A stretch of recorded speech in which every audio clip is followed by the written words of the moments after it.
Well, greetings, everyone. Are we still waiting on a quorum here? It looks like we have a quorum. Okay. Dustin, you want to take it away? Yep. So welcome everybody to the July 18th MVPE committee meeting.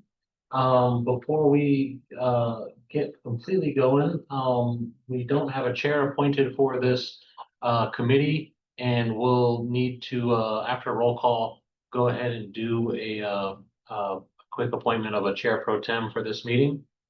And so I guess with that, can we do a roll call? Okay, Todd Bayreuther. Here. Chell Anderson. I'm here. Ben Omura. Here. Justin Borgo. Here. Pete Reiki.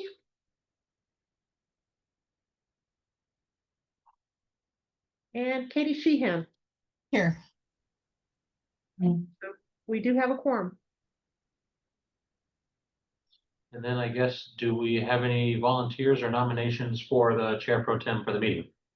I'll see, Benjamin, you have your hand up? Yeah, I would nominate Jill. I think probably makes sense given the contents of the meeting to go through the bulk of the tag recommendations for the residential and commercial energy codes. Second. All right, Jill, are you receptive to that nomination? I am driving, just dropped off my kid to camp because it's summertime. But I will be home in 10 minutes and can chair the meeting more adequately at that time. But I certainly Would it can, help yeah. if I ran the meeting until you got home and we can get to the agenda, the minutes, and start discussion on the opinion request?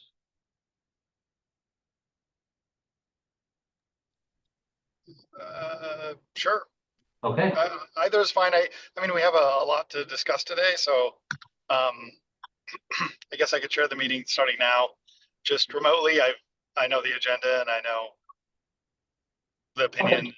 the first few items on the agenda. Okay, well, how about I'll let you finish your drive and we'll run through and we'll get to the opinion, and then I'll turn it over to you at that point. Okay, that sounds great.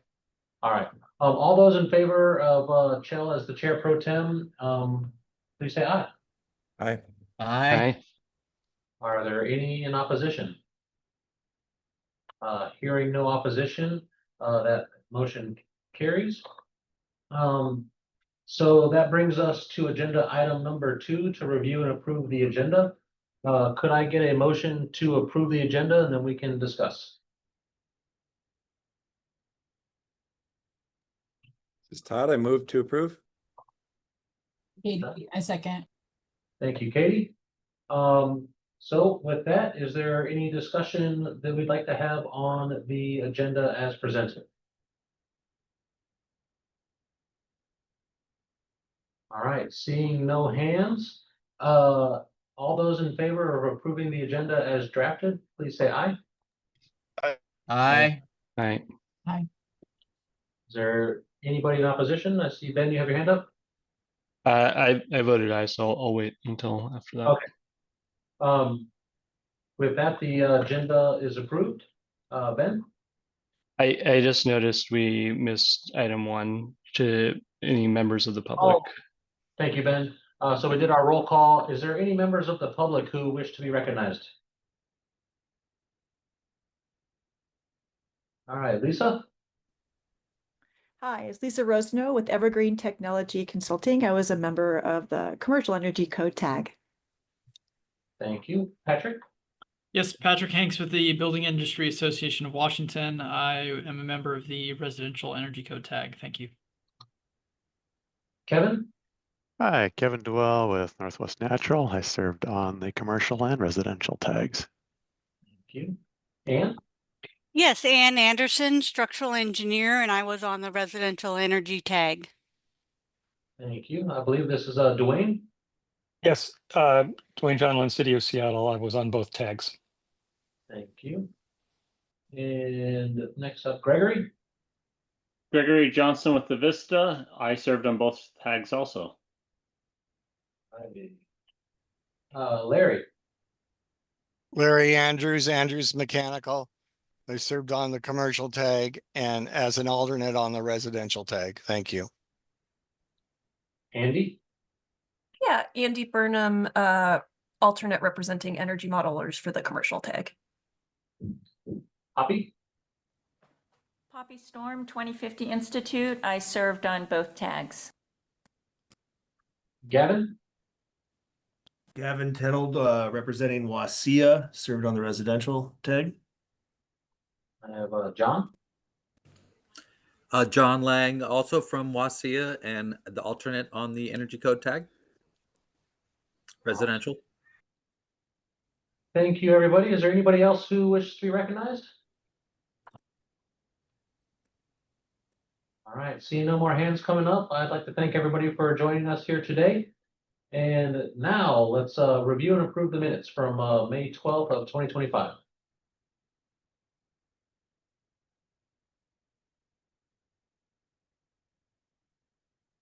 I will find them. Bear with us while we get our screen share updated.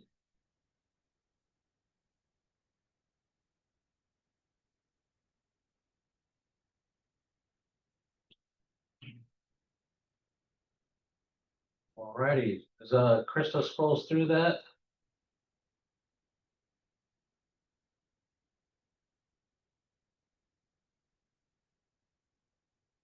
All right, that's the end of the minutes.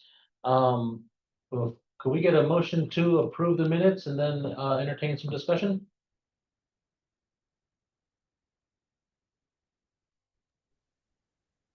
Todd, I move to approve. Thank you, Todd.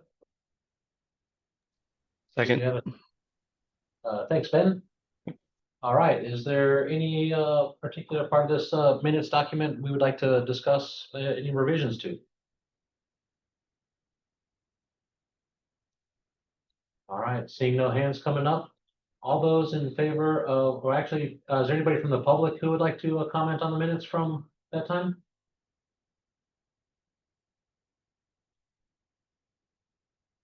All right, now seeing no hands coming up, all those in favor of approving the minutes, please say aye. Aye. Aye. Aye. Is there anybody in opposition? All right, hearing no opposition, the minutes are approved. And that brings us to agenda item number 4, which is some opinion requests. We have ducts in conditioned spaces, which is a R406 edit. And then Krista, if you could introduce, and then Chell, if you're ready, I'm happy to turn it over to you. Right, this is an opinion that we looked at the last meeting in May.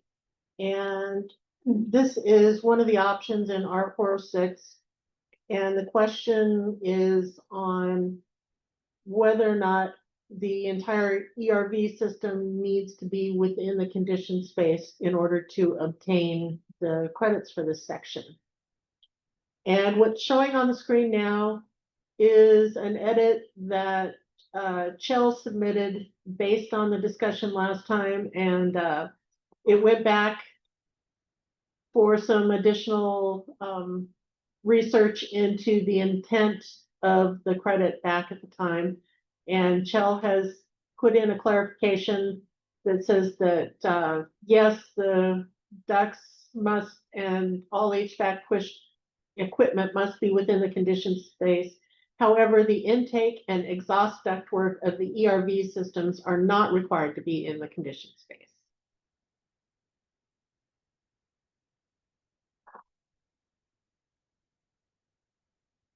All righty, y'all.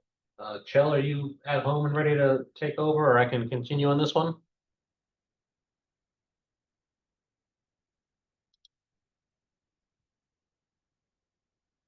All right, not hearing anything. So open up to the committee first. Is there any discussion on the opinion question or the answer provided by staff?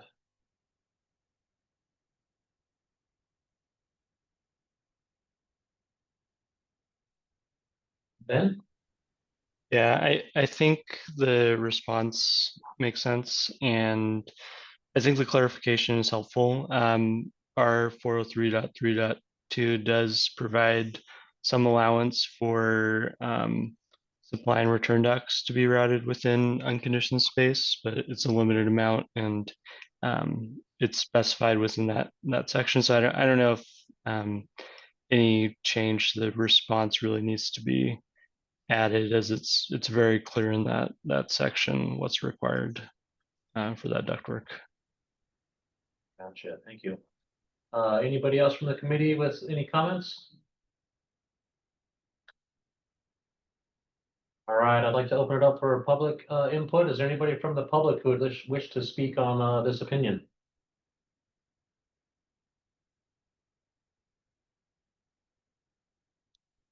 Seeing no hands coming up. Can we, oh, Larry Andrews? Shouldn't we clarify that those ducts that go into the outside area need to have some insulation on them? I mean, it's not so much on the intake side of things, because it's coming through, it sounds like to me, it's coming through an unconditioned space into the ERV or HRV. But the exhaust duct going out is going to have moist air in it. And I think that duct should be clarified, that that duct should have some insulation on it. Thank you. Thank you, Larry. Any other comments?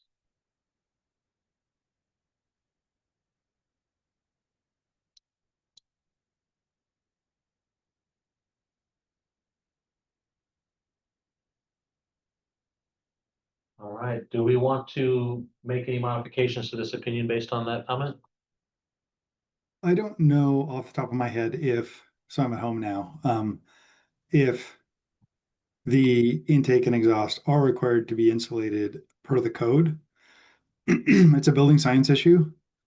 This just says they don't need to be in conditioned space, which seems reasonable. I don't know if they're required to be insulated or the exhaust is required to be insulated, but I agree there could be condensation inside or outside the duct if it was just a piece of metal going from the ERV outside.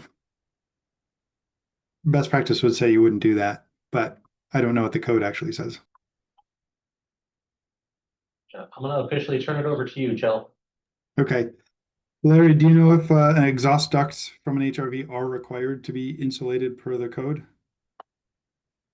Does anybody know that?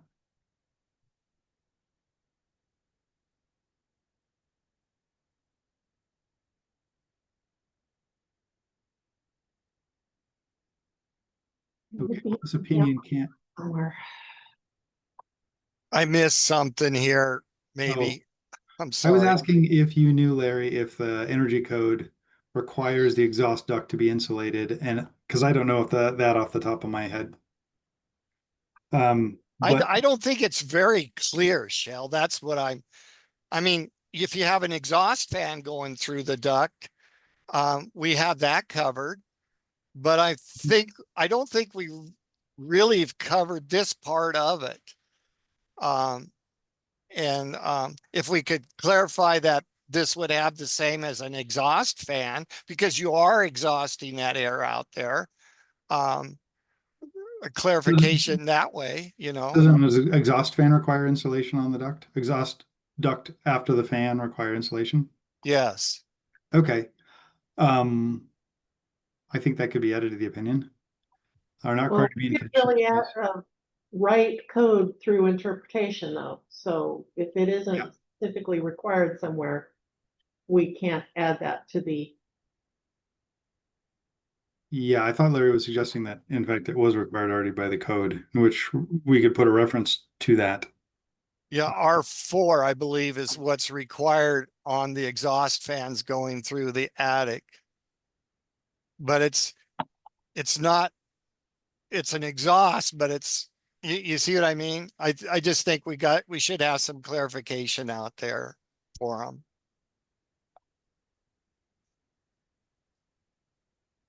Another reference we could potentially look to would be the SMACNA standards. We could even ask SMACNA their opinion on that because they kind of write the standards for that stuff. Yeah, I guess we could issue this opinion today as is, and then ask SMACNA or others if there's additional code sections or other things that could be referenced to make it more helpful. I mean, I feel like this answers the question clearly. It's silent on whether that ductwork needs to be insulated. It just says it needs to be, some of the ductwork needs to be in conditioned space and some of it doesn't need to be. So I feel like the opinion is fine as is. It could be slightly more helpful, but I also don't want to delay our answer because City of West Richland is looking for an answer. So I guess my preference would be to pass this today, and if we need to revise it based on additional information that we receive at a future MVPE, we could do so. Sometimes these opinions languish for months because we want the exact right answer, and I think we're 98% of the way there with the answer we have. Greg, go ahead. Yeah, I looked up that reference, the R403, and when I read through that section, I don't see any mention. I mean, I agree that it should have insulation, but I don't see that mention in the current code. And that whole section's kind of more focused on the ducts that are inside the house. It's not really talking about the supply and the exhaust ducts. I mean, the intake and exhaust. So that's what it's. So I don't believe that's in the code now, but that would be a good thing to add to the code. Okay, well, we have a public comment period coming up if this is successful today, if the energy code residential is successful today, and then next week, then we'll have more public comments, and that can certainly be included in those. Okay, and I can't see if the public has their hands up, so I will assume they don't, and I'm looking for a motion to approve this unless there's further discussion. So moved. Ben. Thanks, Ben. Second, Todd. All right, we have a motion and a second. I see no hands up. All in favor say yes. Yes. Aye. Any opposed say no. Okay, motion passes. We have an opinion, City of West Richland. Okay, all right. We are on to the next agenda item, which is the Commercial Energy Code tag. And I am going to turn it over to the tag chair to issue the report, which is me. So I'm going to open my report.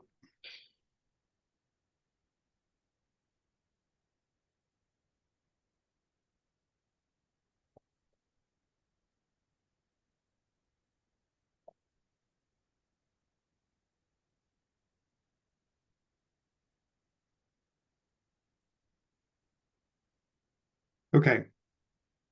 So I'm going to do a brief intro to both energy codes, the commercial and the residential. And then I'll go specifically into the commercial. So a couple of reminders, the council directed both tags to use site energy generally. This has been done generally. We debated this, so I think it would be a waste of everyone's time to mention source energy today. Huge shout out to staff, especially Krista, who has handled 2 energy code update cycles within 5 months. Normally we do this over 16 months or so. So it's been a challenge, and we're very lucky to have Krista on staff helping lead the energy code development. One note is the commercial and residential energy codes have slightly different versions of which buildings are to use the residential and commercial energy codes. This is because the commercial energy code tag did not change the definition of residential and commercial in the commercial energy code, but the residential committee, in light of the RCW that allows multiplex housing and other housing, slightly change the definition of residential housing. So when we get to the commercial energy code, I'm going to suggest that we use the same definition as the residential. We can discuss that more when we get there. Okay, so now we're on to the commercial energy code. Brief intro, amazing people. 30 or so people showed up at every meeting. 14 meetings and over 85 hours of in-tag meetings, of official recorded meetings. So if you run out of shows on Netflix, you know that there's an 85-hour one-season show that you can watch. We waded through about 163 proposals. Lots of people have spent a lot of time outside of the work group, especially Greg Johnson and Johnny Coker, who worked tirelessly to make the code proposals better outside of the meetings as well. And then there were numerous other, I can't name everybody, who worked on informal work groups that brought information back to the tags.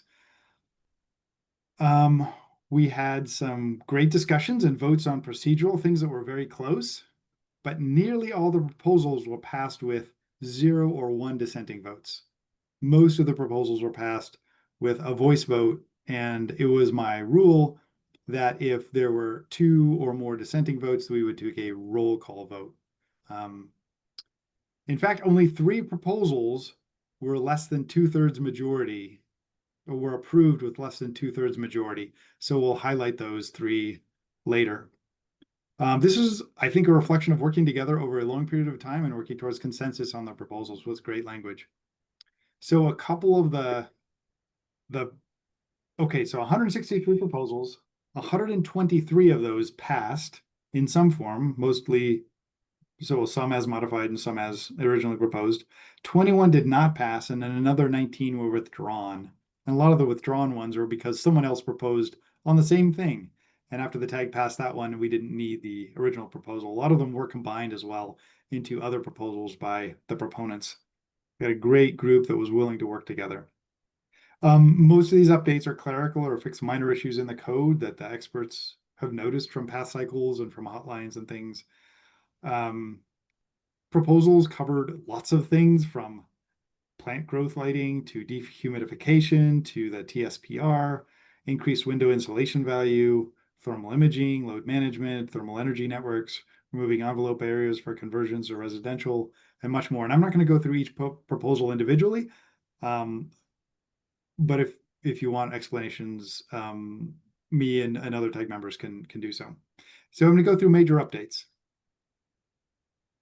There was probably the biggest update is the C406 table was overhauled. And before we had, it's in proposal 279. Johnny Coker and Greg Johnson put in numerous hours refining this. There was also a work group that contributed heavily. So the 2021 codes that are in effect right now include a prescriptive path that requires heat pump heating and water heating. There is also a fossil fuel path that allows any type of appliance, combustion, electric resistance, or heat pump within it, and some math that goes into that. And the reason is we have is fossil fuel appliances and electric resistance tend not to be very efficient compared to heat pumps. So they're required to get additional credits in the credit table. This is in the 2021 code. The 406 change with this code, we heard lots of comments about the 2021 code. The 2024 code, as the tag is approved, combines the fossil fuel path and the prescriptive path, setting a baseline for the C406 credit options table that is based on code minimum or EPCA minimum fossil fuel appliance. And then there are the 406 table turns into around 4 or 5 other tables that have interactive effects with each other. And this gets at a more nuanced site energy use ratio. And I'm going to leave it at that, but we can get into more detail if you want. So then so there's a prescriptive path that also includes C406 as it did before. And C406 is much more nuanced now in that it includes a lot of gradations of appliances. So you can use a EPCA minimum gas furnace, and you can use something that's 5% better than that, or 10% better than that, or 15% better than that. These all get different amounts of points. So it's all based on the direction from the council to use site energy use. We are lucky to have all the modeling for all the points you need under C406 is being done currently and nearly done by the Pacific Northwest National Labs. NIA has funded them to go through and figure out how many points everything should be worth so that we hit our 2030 targets for, we're on the path to the 2030 targets in this code cycle. And that since it's one entity doing all the modeling for all of the credits, that all the credits are equally weighted based on site energy use. Hopefully that makes sense. The equations are complicated in this new C406 interactive table, but the idea is that there'll be a spreadsheet that quickly calculates everything for you. So users of the code will simply enter what credits they want to get, and it will do all the interactive effects in the background. The equations are in the code, however. That's my brief explanation of the major proposal, or the major thing we worked on, which was the C406 and prescriptive path update. There are also other updates, including clarification of supplemental heating and water heating and much more. In the 2021 code, there were some questions that we got about the 50% heat pump heating requirement in C404 and what that applies to and how that's calculated. And that's been cleaned up in the 2024 code, or as proposed by the tag. There were some updates to the envelope. The most discussed one was a requirement for a minimum of 20% of the glazing in many buildings to use triple glazing. The cost analysis was presented suggesting it would be cost effective based on thin triple technology, or one could use a more traditional triple technology. But the thin triple technology is exciting in that it fits within a normal IGU curtain wall mullion, and it doesn't weigh as much as traditional triple. So you could basically use any existing curtain wall or mullion to fit a thin triple in there, and it increases performance significantly. We can talk about more about that if you want.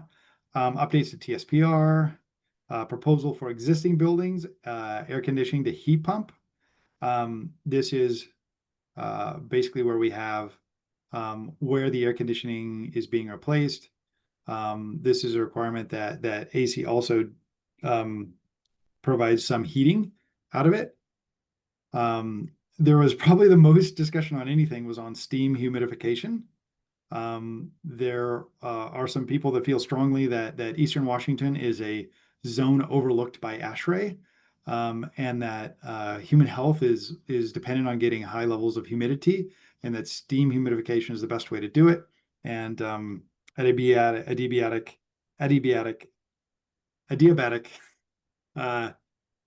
pads are not safe in the long term because they won't be replaced and repaired as they should, and so they could be potential for Legionnaire's disease, Legionella. So it was, the tag eventually passed a modified version that limits steam humidification to 30% in zone 4C, the west side of the mountains, and 5B, and to 50% in, it limits steam humidification to 50% in zone 5B, which is east of the mountains. Those are the major updates. I'm going to go through the three contentious ones. The mass transfer deck, we spent a lot of time arguing about a diagram in the code, and this was in proposal 087. The vote was 6-5 with 6 abstentions, so it barely passed, but some modifications were made to the diagram. The second contention one was adding a C406 credit for induction cooking, which is proposal 153. The vote was 9-6, 9 in favor, 6 against, and 1 chose not to vote or vote abstain from voting. that there was some good data provided on that. Then the third contentious one was 270. The vote was 7 in favor, 4 against, and 1 abstention. And that was the service hot water replacement that covers existing buildings C503.5. So those were the 3 contentious ones. The tag also, an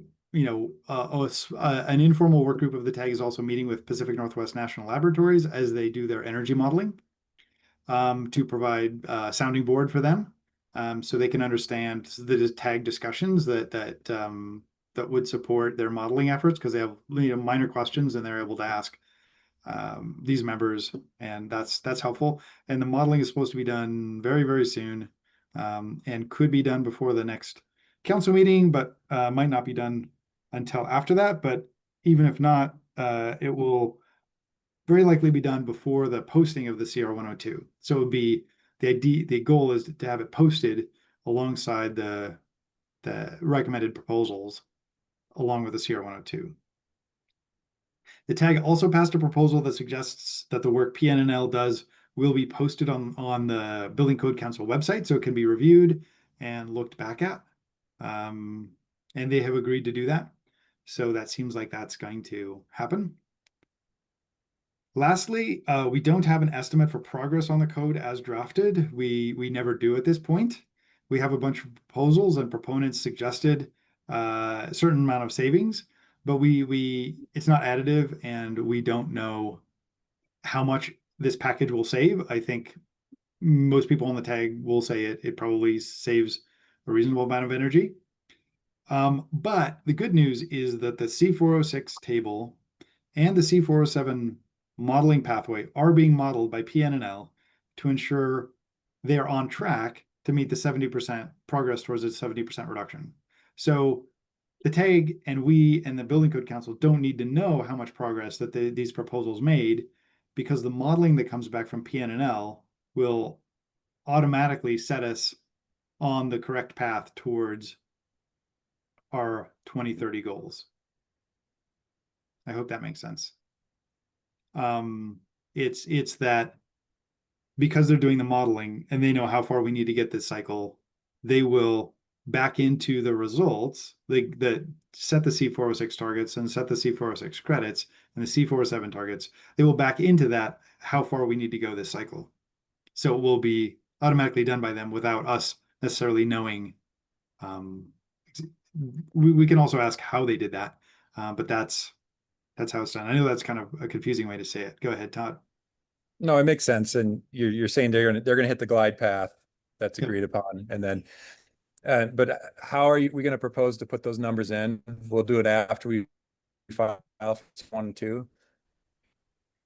So in talking with them, the last time I talked to them, which I haven't made all the meetings with them, the last time I talked to them a couple weeks ago, it sounded like they would be done either in time for the meeting on the 25th, which is our council meeting, or just after that, which would mean we could append that. This CR 102 won't get posted on the 25th.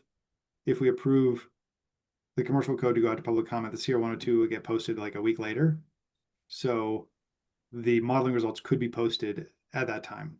Okay, well, we'll figure it out, but everyone understands that's how it's going to work, right? Yep. And that's how it's been done.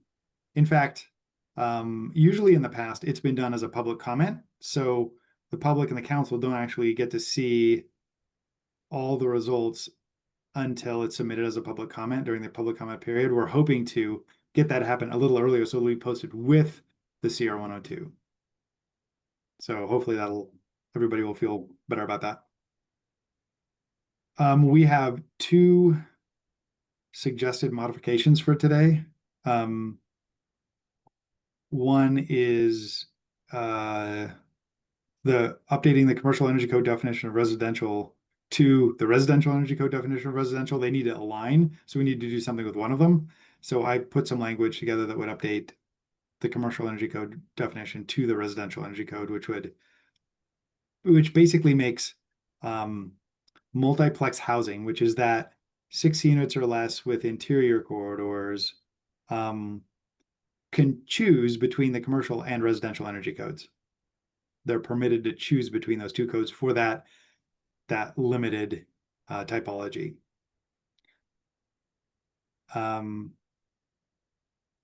the language would be in the would strike that first red sentence as I suggested in the document that the PDF that I sent, because the first sentence is redundant with the second sentence. The second sentence is a modified version of the first sentence. So we don't need that.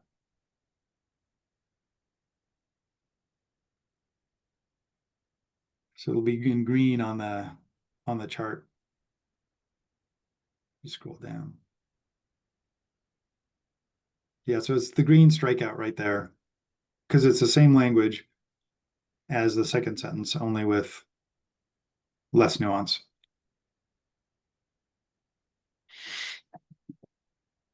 And then my hope would be to adopt this language as the definition in the commercial energy code, so it would match that in the residential energy code. So that's proposal number one.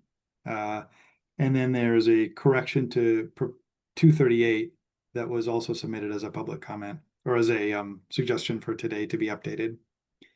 Go ahead, Todd. Are you looking for amendments as we go along, or you want to roll them all together? I was just going to go through, since there's only two, I was going to go through the two of them and then open it up to discussion on anything in the code, including those proposals. So this one, the comments are, yeah, you can read the comments. I think there were 3 total comments. And they were just about, this is a reference. It's just adding another reference. And the third comment is the same comment. So it's just a clerical update. So my suggestion is we accept both of those when we make a motion to go through them, but I also want to open this up to discussion of whatever. And then before we open it up, and there were only 3 proposals that received less than 2/3 majority. We discussed everything in the tag over 85 hours of time. I strongly urge the committee to respect the work of the tag and only consider the potential updates, as well as possibly the items that were less than 2/3 majority. We had at least 30 smart technical experts at every tag meeting, so the idea that this group is going to uncover new information that the tag didn't consider is unlikely, and we don't have time to rehash all of it from the tags, and we have 3 hours and they spent 85 hours on it. So I'd like to focus it on things that were potentially contentious, clerical updates, and the 2 updates that were on that. And then I'd like to limit discussion to, an hour and a quarter at the most on this before we vote. That doesn't mean we have to spend all the time. I just wanted to make sure we also get to the residential energy code. So that. Jill, I'd also like to mention that Dwayne pointed out to me this morning that I had the wrong file hooked up for his 176. That was missing part of the change for his revision 2. I only had his original proposal and somehow missed the additional one. So I will get that updated for the council meeting next week, make sure the right file is there. But the correct version 2 is what's on the screen right now.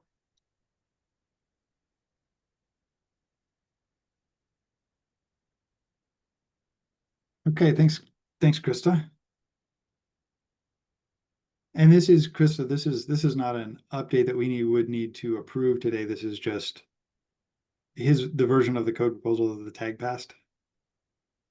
Correct. The tag made a modification to his version 2, and I posted the version 1 with that correction on it rather than version 2. So. Okay. to note that correction needs to be made. when it Okay, comes no action today is right. Just FYI. Okay, cool. Okay, well, we can talk about anything in the code right now, but I'd like to open it up to discuss issues that anyone wants to bring up right now. And I guess I'll open it up to the public first and then council members. I guess unless we have lots of hands up, I'll open it up to anyone and I'll just go back and forth, and then at some point we'll make a motion on it. So go ahead, Greg. Yeah, I just wanted to highlight, so one of the contentious ones that you noted, 270, also 267, which is, I guess that just barely got 2/3, but that's basically identical as 270, except for 270 applies to surface water heating and 267 applies for HVAC. But I just want to highlight the reason why it was contentious is there's many people in the tag, obviously the minority, who were concerned that it violated EPCA, because what both of those proposals do is they require that if you're replacing an existing piece of HVAC or surface water heating equipment, you're mandated to replace it with a heat pump. There's options that allow you to do it, but they're very onerous, and they include making a decarbonization plan and doing a bunch of other things. So historically, if you look at precedent, like you can't building codes don't normally make you go back, and if you have a unit failing, that you have to go replace it with upgrade the whole thing and change the whole system over. They normally say, well, you can replace like for like, and those proposals eliminate your ability to do like for like replacements. And it doesn't matter if you have an old 60% efficient oil boiler and you just want to get better efficiency and move to like 95% gas efficient, or if it's because it's failing and you're in an emergency and you need to replace heat right away. So those were the reasons why there was concern that it was EPCA. Thanks, Greg. Krista, whenever you have your hand up, I always like to call on you because you have something to say. Go ahead. Oh, I can wait. This is just one of the things that I'd like to point out and make sure that people know as a fix that needs to be made at some point. Okay. Lisa, go ahead. Hi, this is Lisa Rosner. Can you hear me? Yep, I hear you. Loud and clear. Great. Yeah, thanks. So just a quick question, and I'm not sure if I'm clicking on the wrong link. When I go to the State Building Code Council website and I click on what I'm kind of expecting to be this file that we're looking at right now, it appears to be a different document that doesn't have these updates in it. And I'm just checking to see if perhaps this particular document we're looking at is available somewhere else. Or if somebody else has had that had the same problem. So Krista might be looking at an Excel version of it, but the PDF version of it is available on the Building Code Council website. Yeah, and that's the one I'm talking about, where when I'm looking at it, I don't see the update information on it. And again, I'm just checking it's not there. I'm talking about the with the agenda on the calendar. So you're recommending to click on this link here, that's where that document's available. There's that one, but it should also be with the just making sure everybody has the same information.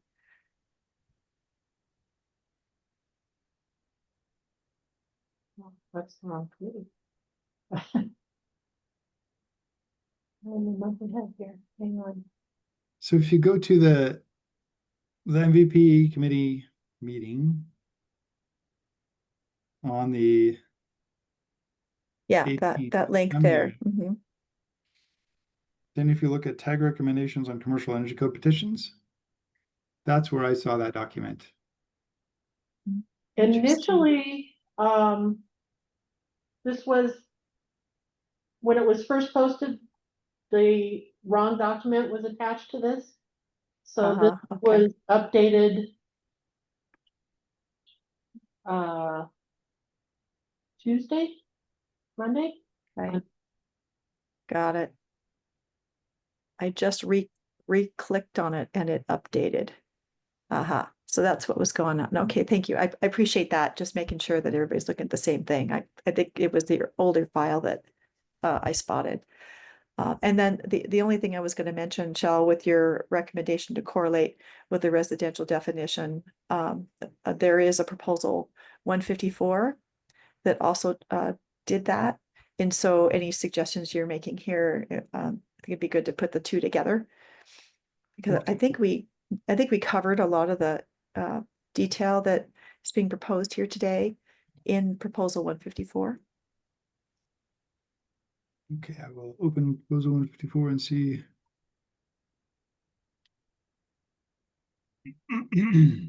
Yeah, and I fully agree that the definition for residential should be the same between the two codes.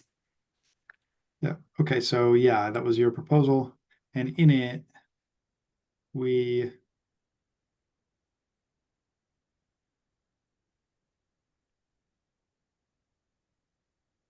So 154, is that the right one? yeah, 154 is the tag mod version of it. Right. Includes these things. Yeah, that's it. So I don't know how that correlates with what you were looking at earlier, but just making sure that, and we just had that one edit at the bottom.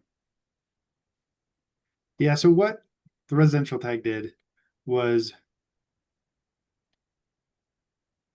only put the definition once in where it says residential building in the definitions. And group R would be different here. Yeah, and the group R definition in the commercial code basically addresses the same information as the residential definition in the residential code. So that was just a recommendation that the definition should be the same in the two documents, that way to avoid confusion. Yeah. So this would modify, proposal 154 and but only the residential building definition. I don't know that it would change the group R description. I don't think it does, yeah. It would actually change number 3 under group R. Because that's about group R2 buildings, access from the interior corridors, and what the new definition in the residential code is if you are 6 units or less, 3 stories or less, with interior corridors, you can choose which code you'd rather work with. Sure. So that would be the modification, I guess, we're looking for in the commercial energy code. Sure. I mean, that was my only point. Thank you. Okay, thanks, Lisa. Great point. All right, let's get to Krista next. Or Todd, actually, why don't we go with Todd, because Krista, you're working. You're Okay, I had a really simple clarification. So, Shell, when you're saying 2/3 vote, you're just using that as a threshold to flag it and talk about it, right? It's not a okay. There's no legal implication to that. That's just in the past, like when I write a tag letter of stuff to the council and the MVPE committee, I would say that, if it's more than 2/3 vote, it's less contentious, and if it's less than 2/3, it's more contentious. But it's an arbitrary, semi-arbitrary constraint. Right. Just want to make sure I'm not missing something that overrides the RCW of simple majority of voting members. We've definitely discussed 2/3 majority in the council level, what that means. Yeah, different topic, but different RCW. Thank you, though. Yeah. Okay, Krista, go ahead. Okay, so as I was going through and integrating some of the commercial energy code language, I ran into a slight hiccup on this little bit this is in 208 for the building performance analysis correlation stuff. There's some language within the existing building that is rather vague and difficult for enforcement personnel. I've reached out to PNNL and Commerce and asked for some clarification, but haven't gotten anything yet. So I just want to make sure that I put it out there that we're going to need some clarification on items 2 and 3 for C503.10, just to make sure that that is enforced.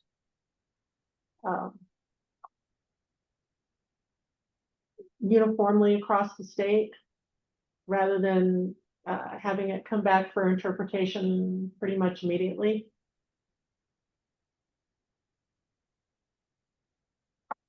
If he has any suggestions, either bring it forward to the council or be prepared to make some public comments at the hearings, because I'd like to get it fixed at some point. Could you, I didn't quite understand the challenge. Could you reiterate that? Well, it says the alteration shall comply with section C401.5, which is the building performance analysis stuff, when the alteration meets 2 or more of the following criteria. Criteria 2 is 50% or more of the luminaires in the alteration area. And 3 is 25% or more of the building envelope area of the alteration portion of the building, including exterior cladding, fenestration, or insulation. So they're just incomplete sentences that doesn't quite give you any criteria for what exactly needs to be met to trigger that requirement. Okay. Oh, yeah. Okay. I guess I assumed it was 50% or more of the luminaires in the alteration area are replaced or something. Right. We had some disagreement on what the actual interpretation was here within the office. Okay, this might be something that we'd like to come back with at the council meeting to update it. Just as long as somebody fixes it at some point. Yep, that's good. Incomplete sentences are not helpful to anybody, and we have thousands and thousands of code users who will all scratch their heads and spend an hour each, and that's just a lot of pain and agony we don't need to cause them. So, okay, thank you. Somebody will come back at the council meeting, and I'll maybe work on it as well. Okay, go ahead, Larry. I got about 4 things. I would agree with Greg. There's many sections in here that you're going to get in trouble with EPCA, and we brought them to the attention, and it didn't matter. In fact, at one point, one of the people said that, well, we'll just sue us for it. And I didn't appreciate that. But anyway, one of the things I'm concerned about is the high mass walls that are used in gymnasiums and in the Safeway stores and the Lowe's stores, how that was voted down. So you couldn't use a high mass wall anymore. So you have a concrete, masonry wall. I think that was very unfair considering that the amount of glass that's being used. And we also weren't allowed to tell you guys about how they're foaming all those cells now to give them a much better insulation than glass. And by doing what you're doing, you're nearly totally getting rid of a masonry job here in this state. And I don't think that's appropriate. So that was one of my biggest contentions there, because they do a very good job. A high mass wall and does gain heat in the wintertime when the sun pounds on it. And then there was documentation that someone brought to the world that said that on the west and east sides, it doesn't have gain. Well, I sent pictures in that it's clear that the east and the west side walls do have gain. Maybe in Fairbanks they don't, but here in the Northwest here, they surely do. And that's not really brought into consideration. Then the other thing that I was greatly influenced with is that our present code is made up of a area where on rooftop units, when we're bringing in conditioned air through our economizers, that the requirement to have a damper, a motorized damper in front of that. And the opponent wanted to make it more restrictive than what the code is now. But the problem is the code that's now doesn't allow current manufacturers to provide the equipment. You have to take a UL piece of equipment, UL listed piece of equipment, and you have to modify it to meet the present code.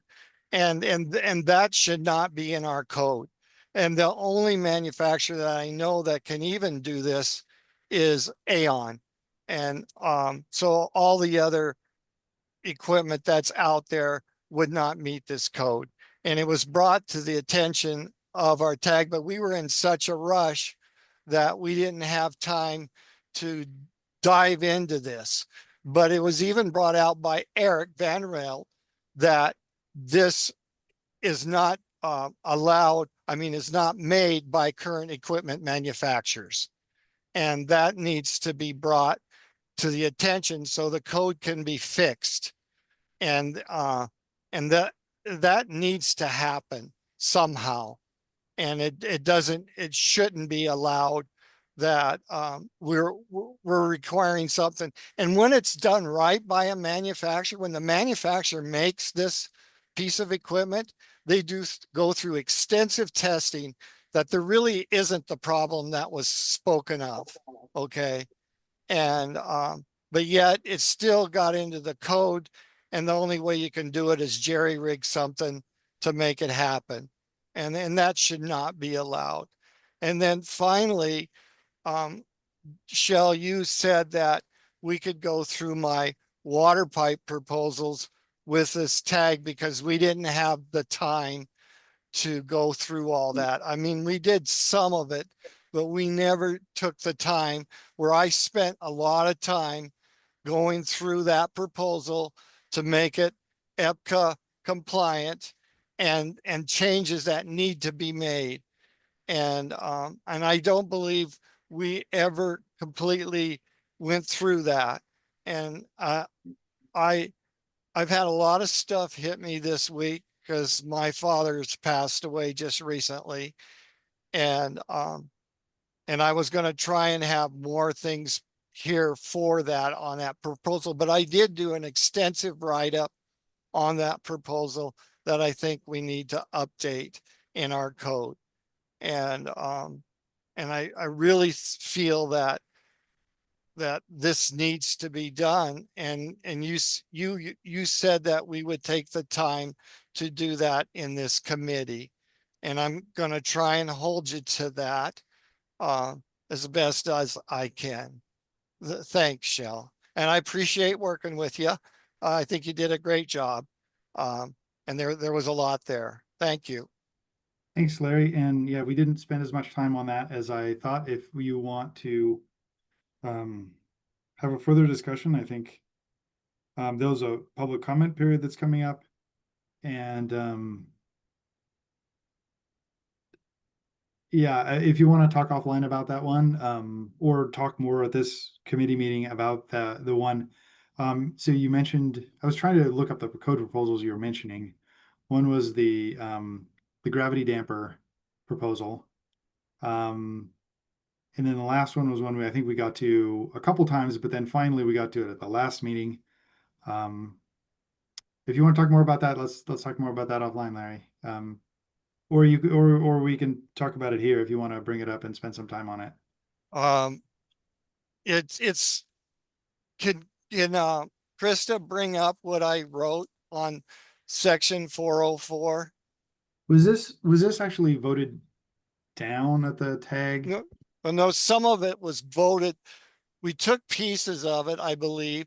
And Krista can help us here. Some of it it looks like to me went through. Here's the problem I'm having, okay? And maybe many of us are out there. We went from leapfrog to leapfrog, and I haven't had a time to digress what we've actually processed, because like you said before, Shell, we had nearly 18 months between these normal tags to digest what had happened. And now we've compressed it in such a time frame that it's hard to understand what we have, because we immediately went into the next one, which didn't give us time to take a look at what we really ended up with. And I don't think that's right myself. I think we should have had a month or two between them at least. And then we're going into summertime, which is the most busiest time for my business and probably for yours, to try to digest this all. And I just don't think that's right. And so I'm not as prepared as what I'd like to be, because of the time frame and everything that's happened to my family this lately. But I would like to go through these water things, because one of the things that bothers me the most, and I tried to get this through the tag, but the tag could never understand what I was trying to tell them, is there needs to be a definition between potable water and hydronic water and pool water. And the definition that we got was for service water, which is included all of these. And there's big differentials between the three, but they're all included under the same chapter, under the same name. And I believe that's totally wrong, okay? Because what you do with potable water is much different than what you do with heating water or pool water. And it's all put into the same section here. And if you got to what we ended up with, they all meant the same thing. And that's not right, okay? There's a huge distinction between potable water and heating water, and then even pool water. And that needs to be clarified. And it never did get through to the tag of what was going on. And so when we take my section here, if Krista can bring it up, I can go through it, but I don't know if you got time, Shell, right now. I mean, we would take an hour easily. And so, and I don't want to be overburdened to you folks either. Okay. But it is a proposal that really never truly got heard, because we never had time. And we did take a lot of time on a lot of proposals that took a lot more time than this. And so I'm willing to do with what you want, but I don't know if now's the time, because it's not fair to these 4 people or 5 people that you are not to have that in front of you for a couple hours so you can read what I've written. Okay. And for me just to do it on the fly of what's happening here, I don't think is fair for you folks either. Thank you. Yeah, thanks, Larry. Yeah, if I didn't say it earlier, it was great to work with you as well, and you bring up so many great issues. So the way this works is, if we vote this forward today, then it goes to the council. The council will probably consider it and probably vote this package of proposals forward to a public comment period, in which case there's over 30 days and more than that, before there's then public hearings in September, at which people can show up and speak, and you can submit written comments as well. And then the council will deliberate all this stuff until November. So there's time. to convince people of things, and there's public process to convince people of things. I just Um, want to make sure that it, since it isn't in the package right now, Yeah, that it's still allowed to be moved on. Okay.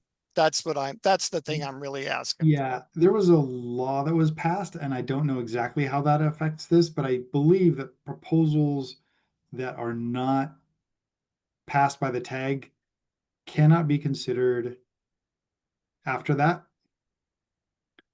And I don't know about proposals where part of them are passed by the tag and part of them are not passed by the tag. Did staff, do you have any input on that? If they've been voted down by the tag, the new statutory language says that they're not open for consideration at higher levels of the council. It wasn't necessarily voted down, it was just only 2 of the 10 sections were voted up, and the rest were not acted upon. And does the legislation require support from the tag to move it forward, or does it? The way that I had interpreted it, it takes active support from the tag to. I believe that that is the current reading of that legislation, but I may need to reach out to legal to get a better interpretation on that. No. And then Larry, in other words, you can submit all the public comment you want on when this is open up for public comment starting in August at some point after the July 25th council meeting. And you can comment on anything in the potential in the code changes that have been that are part of the package that was accepted by the tag. So, But here's the difference, Shell. You said that the tag would move on and that we would take this up with the MPV committee. And I was willing to do that to keep to your schedule. But what I'm hearing is if it didn't get voted through for the tag, it's not going to be allowed. And I don't think that's correct, because I was told that it, you know, that you guys would give consideration to this.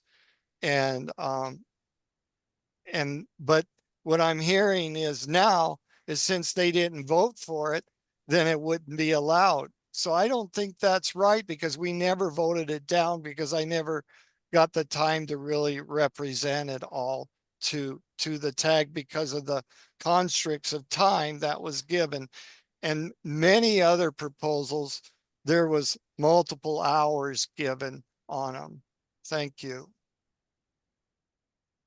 yeah, okay, so I guess I don't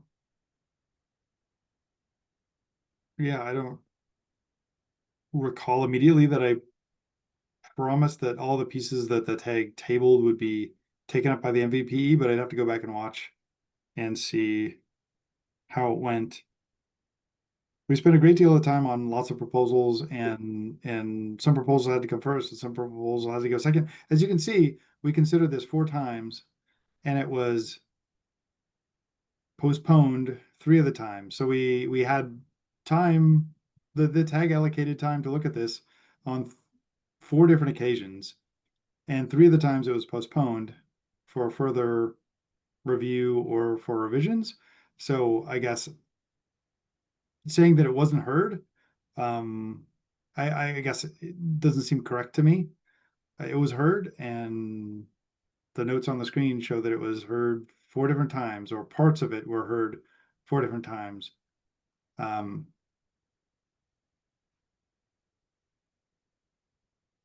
If there's pieces of it that are related to the code, you can submit those as public comment before the council meeting or before or when it goes out for the CR 102 public comment process.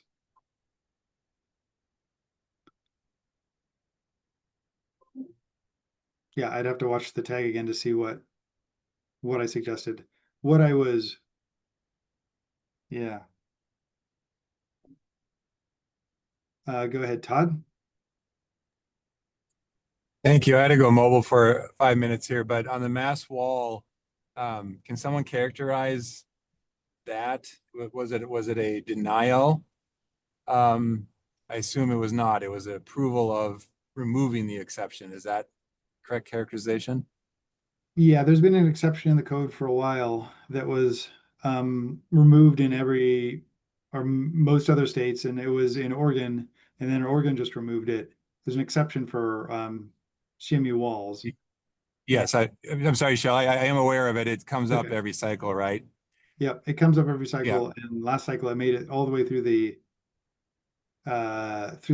council, and then was, I think, stricken in the last code council meeting, or maybe the one just Well, before the last one.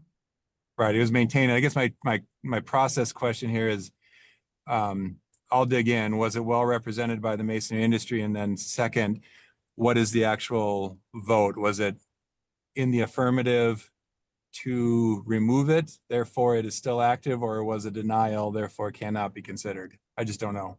It was approved, so everything in green on the screen was approved. And Okay. this shows it was approved with only one opposing vote. Okay. Okay, I'll go back and review that tag. Thank you.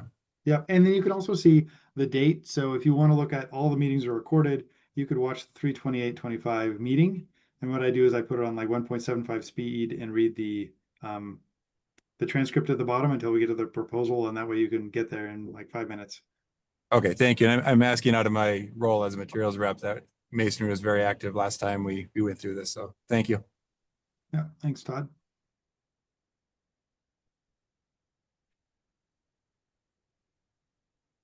Okay, all right. I see no more hands up.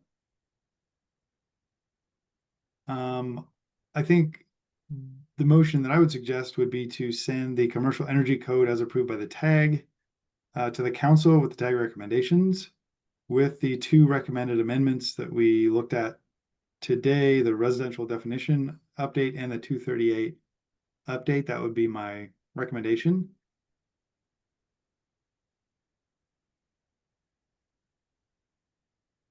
Does anybody move to do that?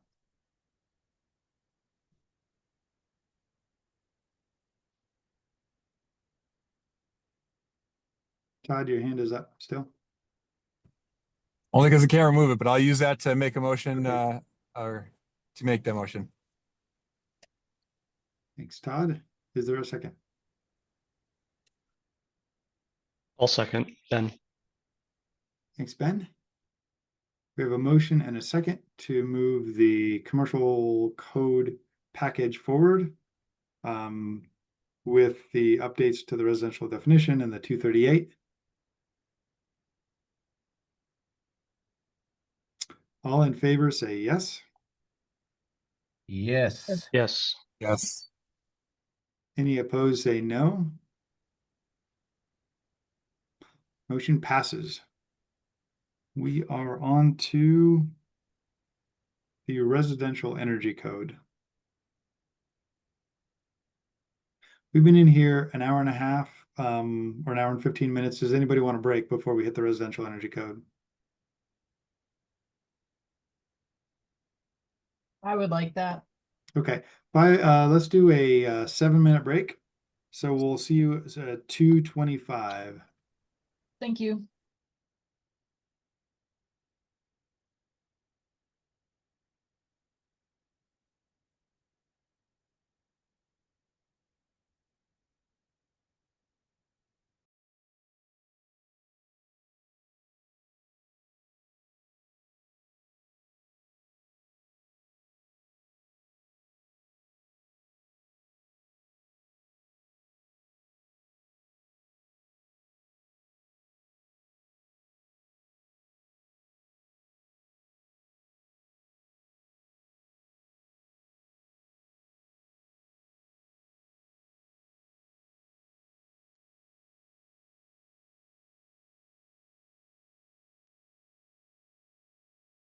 All right, welcome back.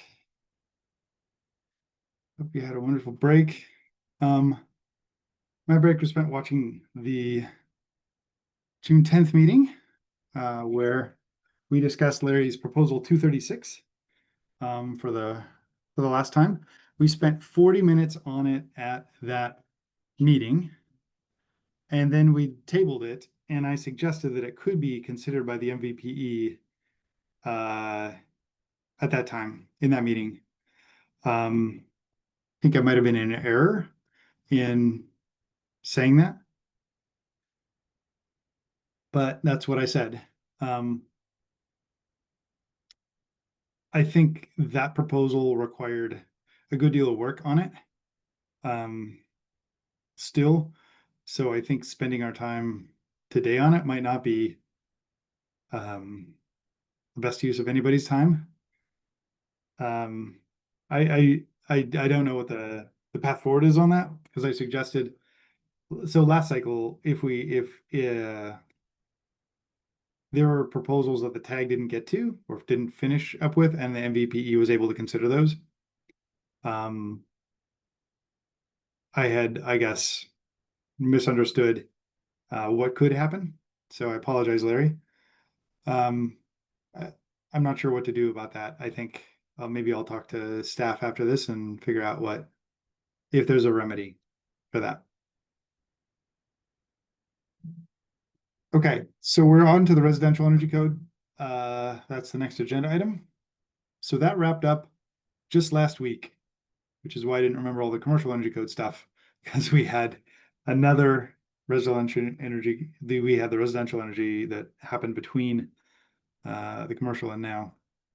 So that wrapped up last week. We met 7 times for just under 40 hours to complete the integrated draft and review code proposals. There were only 48 proposals and modified proposals. 21 passed, 26 did not, and 1 was withdrawn. This had a bunch of, it was not completely restructured or not restructured in large part like the commercial energy code. So I'm going to go through kind of some other big changes that happened in it.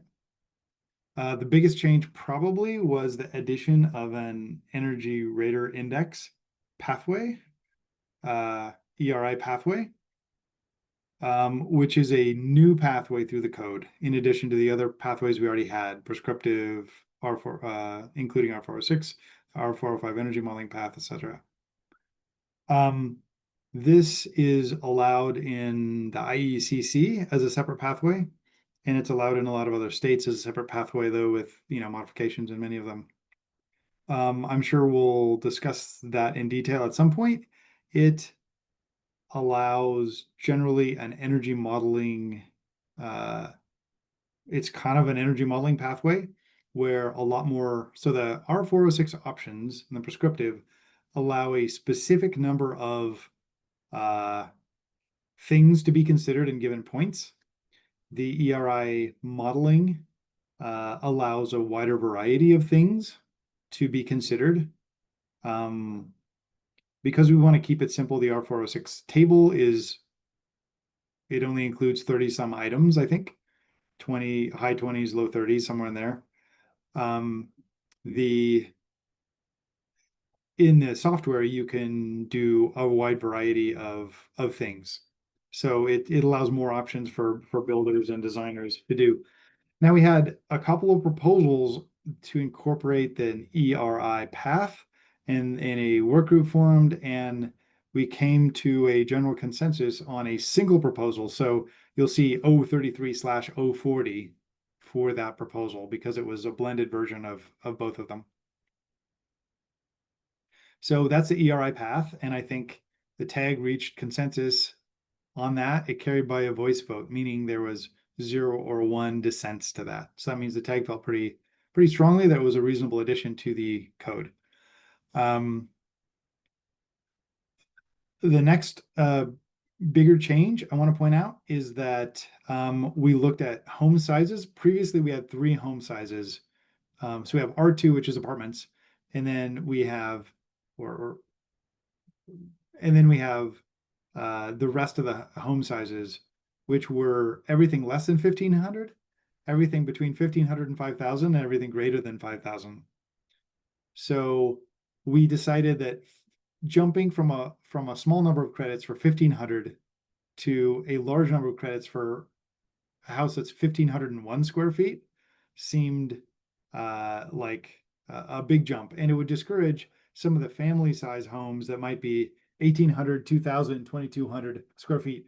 So what we did is, and this was suggested, I think, by Patrick Hanks, and then some other people looked at it and we had a work group and modified it into what was eventually passed, is that we have a smoother gradation between the homes. So jumping from 1,500 to 1,500 or 1,499 to 1,501, you only go up 1 credit instead of 3 as you did before. And in fact, if you look at the home size between 1,500 square feet and 2,000 square feet, we actually reduced the number of credits for those homes. So we're making those homes between 1,500 and 2,000 square feet get less energy credits than we did before. And then homes more than that, you'll see 8 credits is the number we had before. So that's 2,000 to 2,250. And then homes over that, above that, got more credit requirements. And based on some prototyping, or based on some research on what size homes are built in the state of Washington, this would on average save energy, but allow homes that are in the 1,500 to 2,000 range to actually require few energy credits and possibly reduce the cost because of that. What you see in this proposal, and I'll say one thing and then you get to Todd. What you'll see in this proposal is that, and this is Dwayne's version of it that passed, is that there's 2 contingencies. One is if the council decides to adopt the tag proposals that include both the 0.27 window improvement and the 3.0 ACH air leakage limits, then you have a certain number of credits. If the council doesn't approve those things, then you'd have a higher number of credits. And that's because those 2 things are, saving a certain amount of energy. And that way that this proposal is going to save energy on average across the state about the same amount of energy either way, whether the Code Council adopts the 0.27 and the 3.0 or not. But the tag did recommend adopting the 0.27 and the 3 ACH air leakage requirements. So that would probably be the preferred method. All right, so that's a little wrinkle in this one. Go ahead, Todd. Yeah, thank you for that. And coming in fresh, is this math and model of it? Is this math and this model available? And like the commercial code, is this also being modeled and these credits could be changed depending on those results? For the first question, the residential code too? I'll answer the first question, then I'll ask a clarification. So the first question, as we discussed this, certain people presented different averages of home sizes and where they came from. And I'm sure they'd be happy to share that with you. I don't know that they made their Excel files or whatever publicly available through by uploading them, but that information is available, and a few different people presented different information on that. So these credits are being proposed as locked, not to be changed by future analysis like Yes. commercial code. Yeah. So yeah, one big clarification is Pacific Northwest National Libraries has been funded by NEA to update numbers for the energy modeling path called R405 and for the ERI path, but not for the R406 credit table. So nobody is updating modeling for the goals or the number of points you get per credit. No comprehensive entity is updating all the modeling for that. Okay, thank you. Yep. Go ahead, Greg.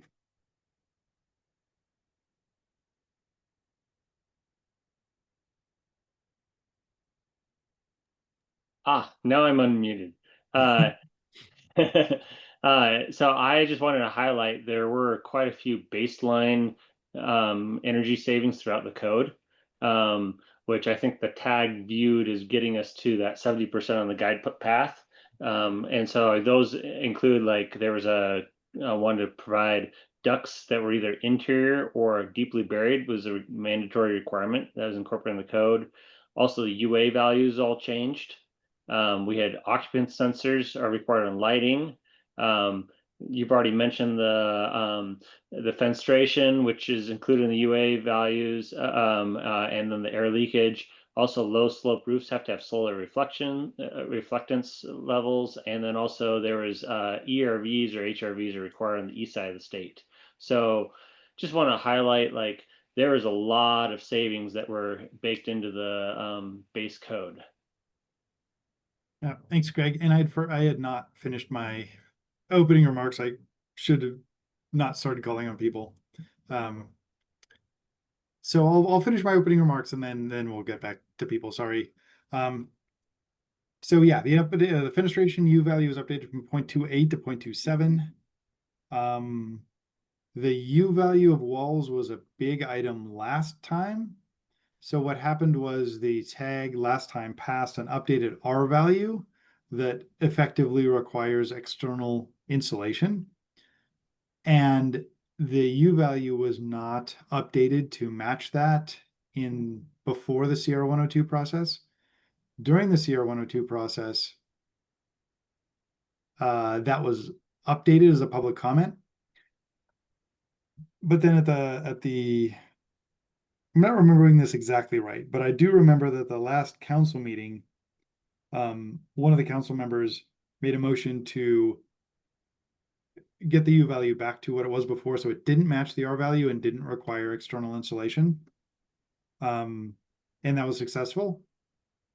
So the U value is being proposed within this code to match the R value and be what it was until the last council meeting last cycle. I'll also say that the modeling that was done to give us progress on the last code cycle, the 2021 code cycle, that modeling assumed the U value was the improved value, not the value that ended up in code. So by getting this U value to by improving the U value, we're not actually improving how the modeling would say the code is improved, because the modeling last time assumed the U value was what is being proposed by the tag now. So if the modeling was redone after that U value rollback, the modeling would have said we didn't achieve as well as we did last time. I'm not saying it right. Hopefully you understand. And if not, you can ask a question. Same thing with a 3 ACH. So it was at 3 ACH, and then I got moved back to 4 ACH. And that was also the modeling included the 3 ACH, not the 4 ACH that it ended up as. Ducts in conditioned space was discussed a lot, and we ended up with some movement on that in an approved proposal. As Greg mentioned, the HRV and the ERV is required in zone 5B. You also get credits for it. So it's kind of like a required credit in the options table in 5B because it's such a great energy savings opportunity. There's also electric readiness that was passed by the tag. There were only 2 proposals that did not reach a 2/3 majority for the proposals. Again, most of them were voice vote and everybody approved of them or disapproved of them, or they were withdrawn. So, but there were 2 that were not a 2/3 majority, and those were proposal 023, which removed the solar ready requirements from the construction documents. That passed 8-7. And if I may mischaracterize this, but I think the intent of the proposal was that L&I covers electrical stuff, so we didn't need to have electrical stuff in our code. That was proposal 023. And then the other contentious one, or that didn't reach a 2/3 majority, was 019, which passed 7 in favor, 4 against, and 5 abstentions. This is for existing buildings when they replace an air conditioning unit that is AEC only, they are required to do one of a couple things, which is either replace it with something that would also provide heating, because air conditioning heat pumps are basically heat pumps that in generally can also provide heating.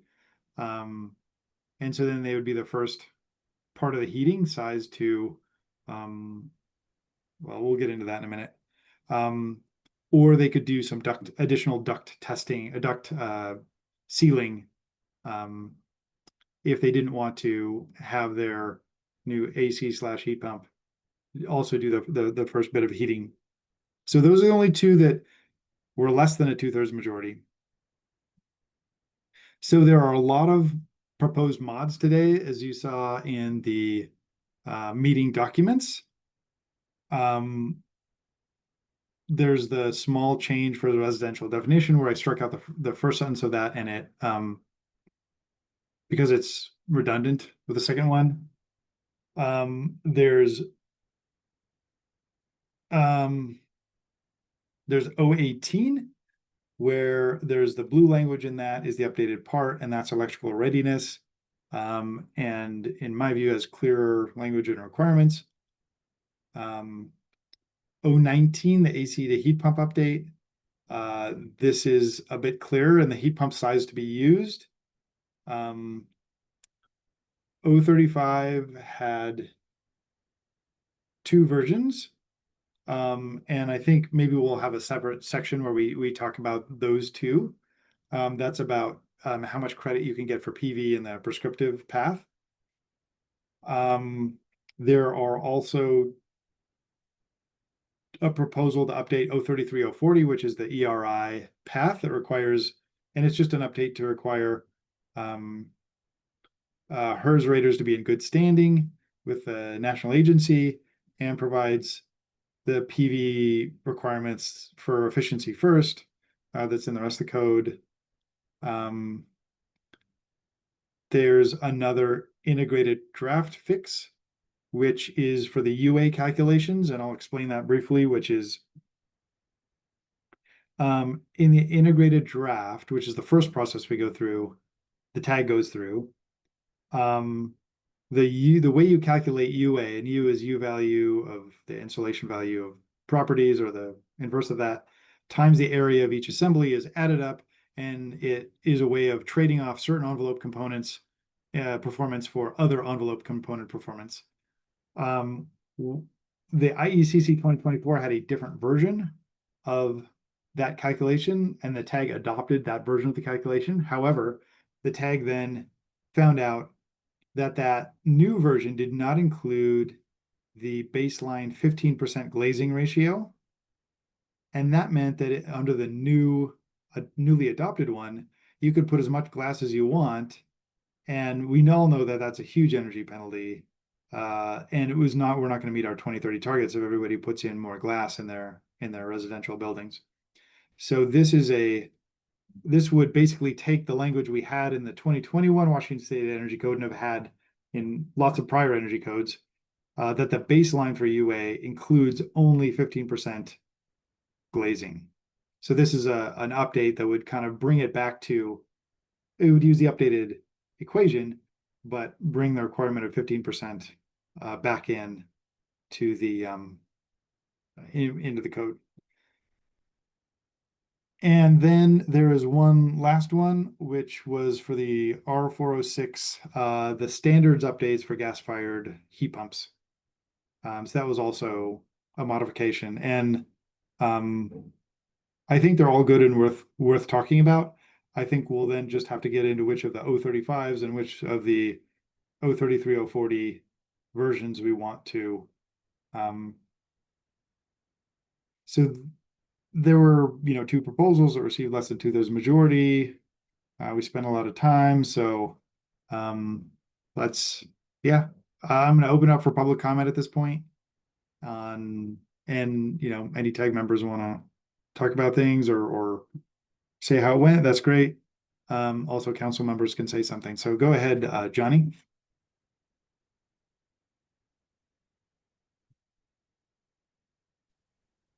Yeah, thanks, Chell. Yeah, I made some recommendations on 18 and 19, based on some, you mentioned it briefly, but yeah, I just wanted to encourage people to look at those and consider approving them to be sent out for the CR 102 for space heating equipment. We previously had a 2-pole breaker space shall be provided and designated for future space heating Johnny, needs. just to pause for a second. What Yeah. is the new language? Can you describe for people what the new language is? I think it's blue.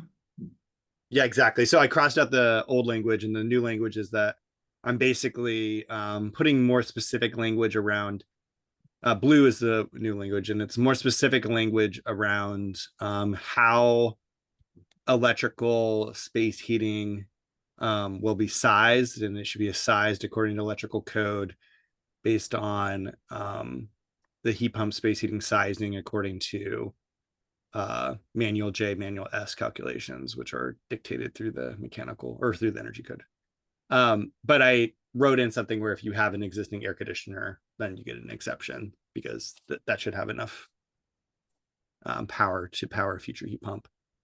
And then I removed the exception for the space water heating reserve space requirement for when there is a heat pump water heater or a tankless water heater installed, because that didn't feel necessary in retrospect. Yeah, and then some renumbering on R405.5 to correctly reference the correct sections. Thanks, Johnny. Since this is up on the screen, why don't we talk about this one for a minute, if you have comments on this one? Todd, do you have a comment on this one, or the question, or Gavin or Greg, do you have comments on or questions on this? If not, we'll go to the next subject someone wants to bring up. Greg, go ahead if you have a comment on this.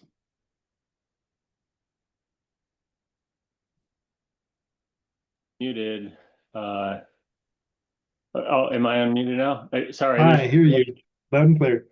There's a delay in getting unmuted on these. So for the R405, the electric readiness, there was it was discussed at length on that electrical circuit for the space heating, and essentially that doesn't actually, and the reason why the tag modified it to just 2-pole breaker space is because you don't know where you're going to put your outdoor heat pump, which is where the electrical circuit goes, is to the outdoor unit, and you don't know where that's going to go if you were to replace it. And so you're kind of like randomly supposed to install electrical circuit with all the infrastructure, and then if, let's say later down the road, someone wants to add the heat pump, it could be a completely different space and you didn't save any money. It's the same amount of work to do that. So that's why the tag said was most important was having space in the breaker panel, so that way you can add the circuit. And normally the electrical your main electrical panel in a house is usually on the outside wall. And so to get that main electrical circuit outdoors isn't usually that big of a deal, because it's just punching through the exterior wall and then running the conduit down underground and then running it out to the location.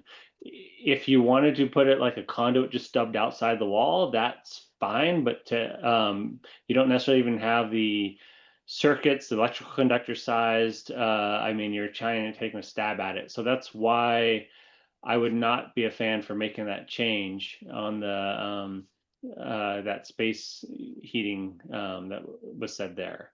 And I have more comments on the other proposal, but I guess I'll wait since we're talking about this one first. Yep. Yeah, let's just discuss this one and then deal with it, and whether we want to update it or not, and then move on to other ones, because I think that it'd be good to go through these, since there's so many, to go through them and take any comments on them. Thanks. Oh, and there's one other thing I forgot to mention on the service water heating thing. So I have a InstaHot under my sink for service water heating, which is technically a water heater. Also, there's some homes who actually have a dedicated water heater for their shower. So striking that, so how that's written right now with that change, that would mean I'd have to have 3 foot of space in my kitchen for a water heater by the letter of the code.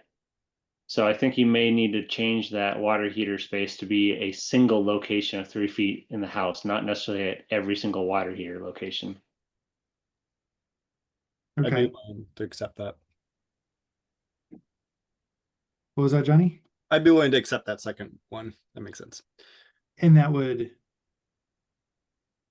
somebody should get the language. So language would be right there under the R405.4.1 water heater space. Put a single, and then it would be indoor space that is at least blah, blah, blah, shall be available in the dwelling unit constructed for a water Greg, heater. what if it said, or within 3 feet of at least one installed water heater? Yeah, that would work within at least one installed. That'd be fine. Yep. Thank you. Okay.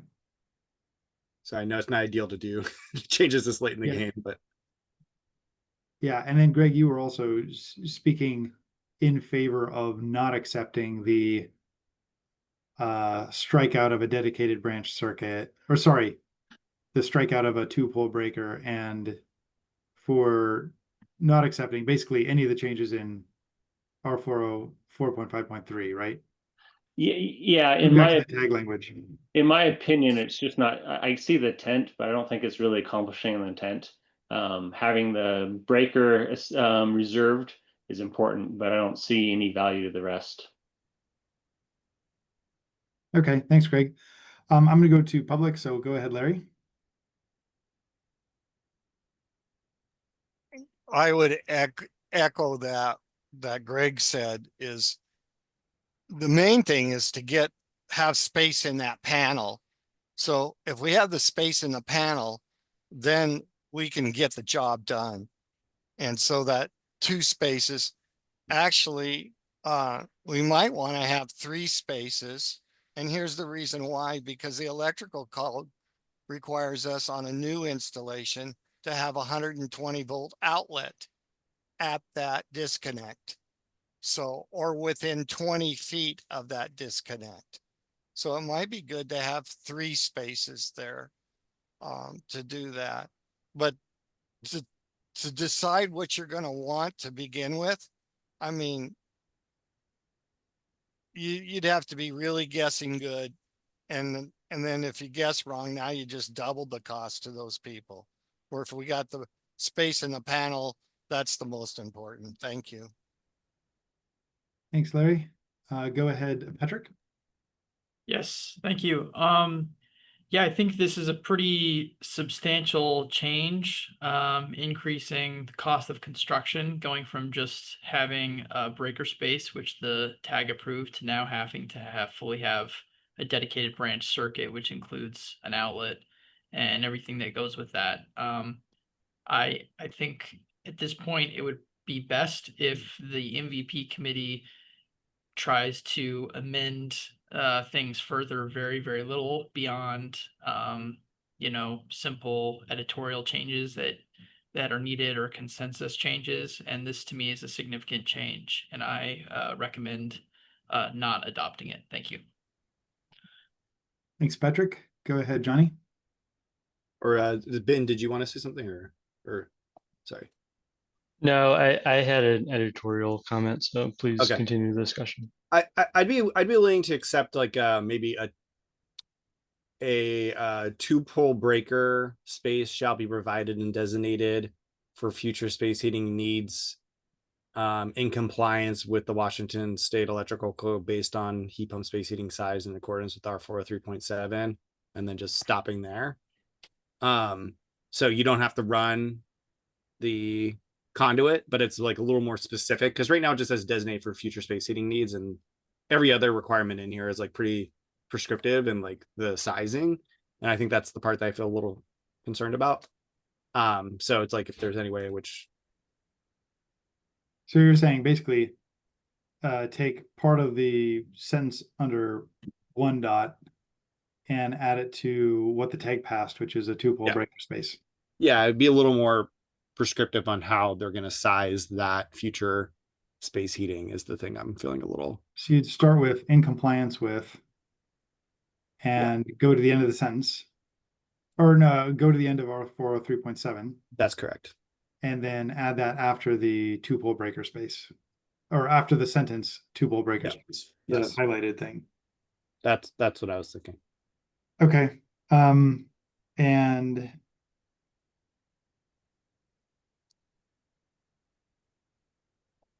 cool. Yep. So Okay. that's fine, but to note, there is no Washington Electrical Code. It's the NFPA 70 National Electric Code as adopted by the state of Washington. I think that doesn't Washington do some amendments of NFPA? I'll let staff determine the name of the code, but I think it's clear from here that which code it would be. So good point. Thanks.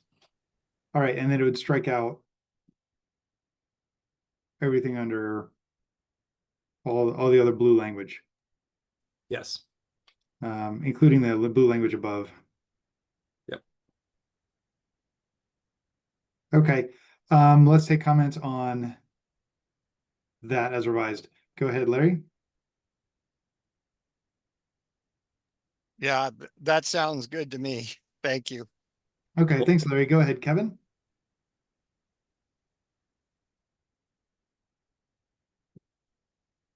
Kevin, I see your hand up.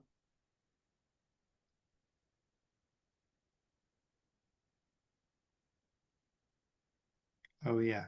Yeah, You have to be sorry, muted. my cursor gets stuck over on the other screen sometimes. Okay, that's fine. That's fine. Putting Yep, 25 go ahead, cents Kevin. in a parking meter. Can you hear me okay? Yeah, I hear you loud and clear.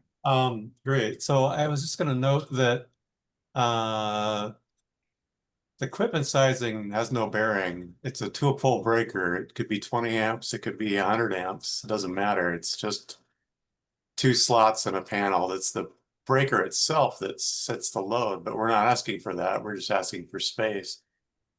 So I don't see a need for equipment sizing to be an element of this.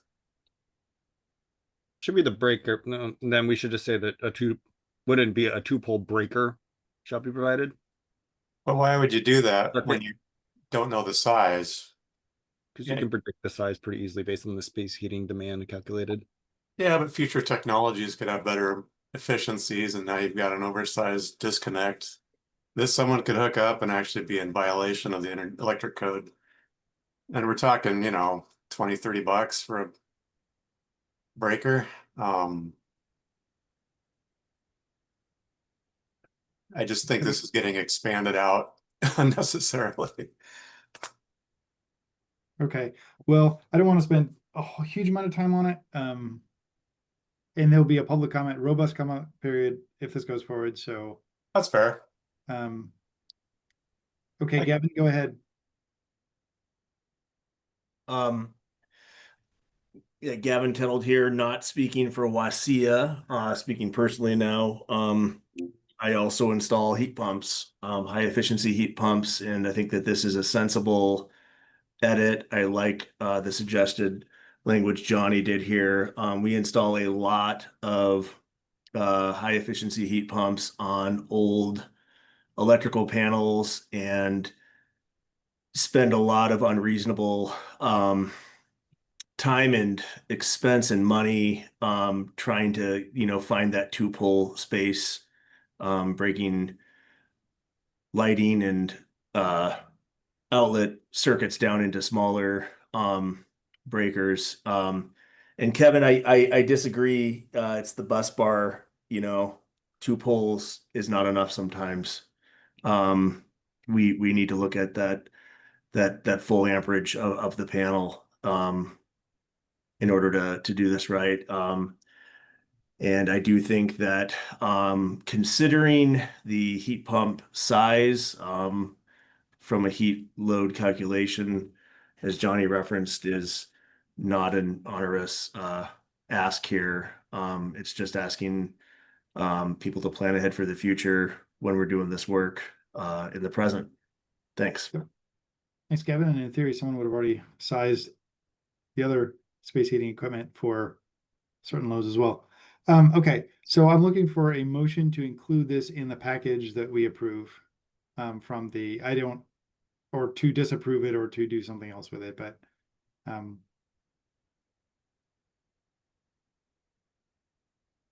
is anyone so moved? Yeah, I'll move to approve as shown. Okay, Second, then. okay. And the goal here is to approve or disapprove these individually, so then we can make a motion at the end to approve the whole package plus the ones we've approved previously. So we have a motion and a second. All in favor, say yes. Yes. Yes. Yes. Any opposed, say no. Okay, motion passes. So that was 018, the modification to 018. 019, we looked at that a little bit. The modification to 019. Yeah. Does anyone want to make a motion on that, or Johnny, do you want to say a few more words about it? Yeah, so I'll start with the second part first. At the end, I flipped the order of the two options for the air conditioner side. Just because there was confusion on where the exceptions lied for each of the different options. Like I chatted with somebody and they thought that the exceptions for the air sealing of the attics, vented attic space applied to the whole requirement for air conditioning, even though it was like tabbed over correctly. So I'm just putting it as the first option so that it's clear that the exceptions only reference that portion of the requirements. So that's an editorial change more than anything for clarity.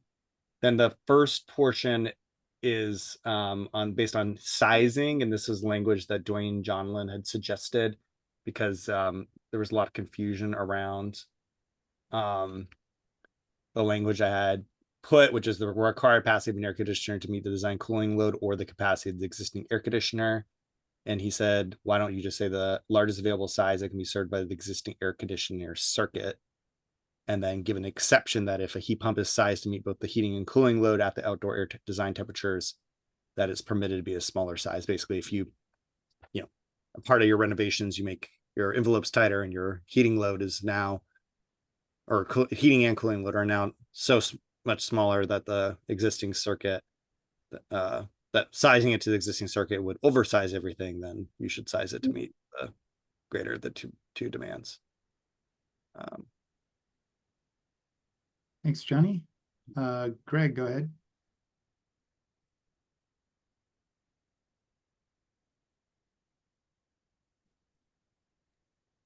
Unmuted now. Okay. I just wanted to highlight that in this proposal, it says on that section you were just talking about, it requires that the heat pump be made as the primary heating source. That's a pretty, so you're requiring that, mandating that, oh yeah, you have to make this your primary heating source is EPCA violation. I mean, you can't, you're talking about taking someone who has an existing heat and they don't need the heat pump, they just need cooling, and you're forcing them to say, oh yeah, because you want to upgrade your cooling and you want to put that in, you have to put in a heat pump and then make it be the only thing that operates, and you can't go with another source. So that's seems to be a little problem. I respectfully have a different reading of FGov, but I appreciate your comment, Greg. I think that having two options here and having a ducted air conditioner being the secondary option that one could still install does not change anything about FGov, but I know that we have different opinions on that. And, continues to come up, but I appreciate your comment. And I'm sure at some point when after the council has put this out for public comment, we'll probably ask the lawyers to weigh in on things like that. Go ahead, Larry. I'm not in favor of this. And a perfect example is what happened to me yesterday.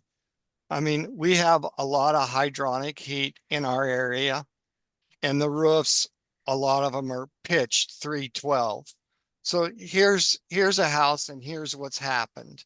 The house has hydronic radiant heat in the floor, and the people originally didn't have air conditioning, so they put air conditioning in the house, and that was put in the ceiling probably in the late 70s.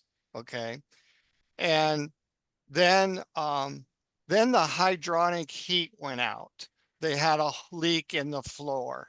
Okay, so then what did they do? They went upstairs and they put a gas furnace in this 312 attic.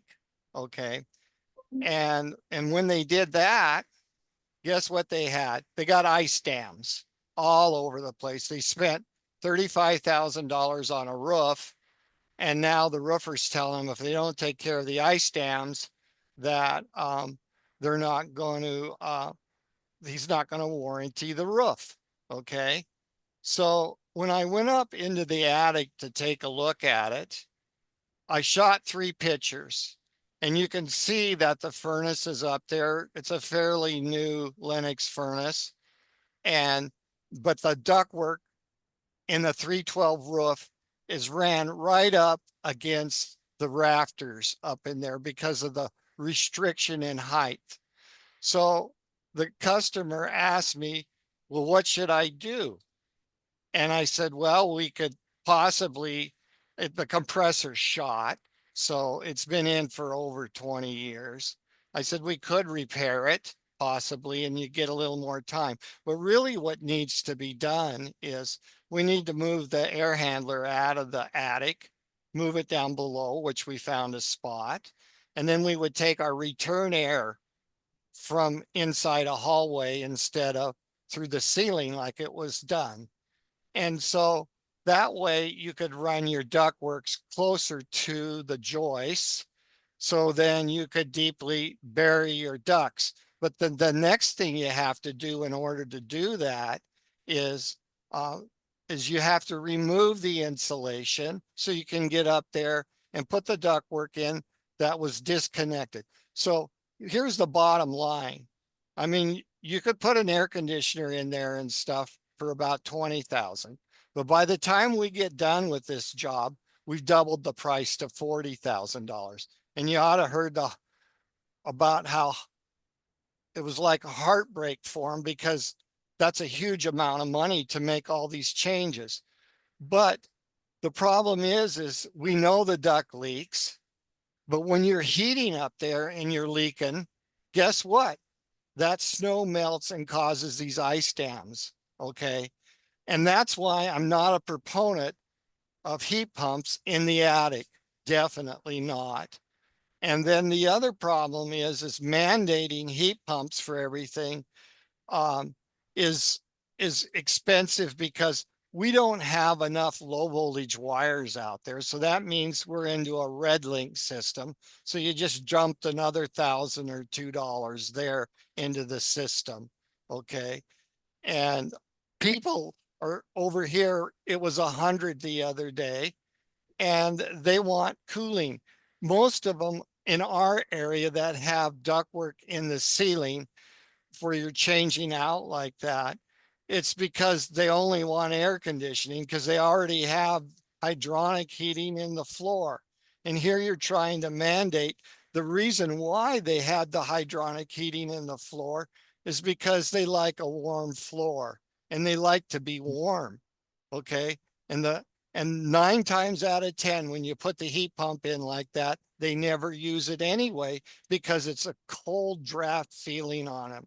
And a lot of these people are 50 or older, okay, and they don't like a drafty feeling. So I'm not a proponent in existing structures to require them to replace heat pumps instead of using the air conditioner. If the customer would like it, I always give them the option, but most customers don't take it. Thank you. Okay, Larry, so I heard one thing that you said was, in the case of hydronic heat, if you have a ducted air conditioning system, but a hydronic heated floor, that might need to be an exception here because you wouldn't have the heat pump necessarily. You probably Providing wouldn't heating. want that if you're used to a warm floor. I mean, Yeah. there's nothing like a warm floor. Okay, Yeah, those are great. thanks. When I designed my brother's house, I included a radiant heating floor in North Dakota, and it gets cold there. Go ahead, Ben.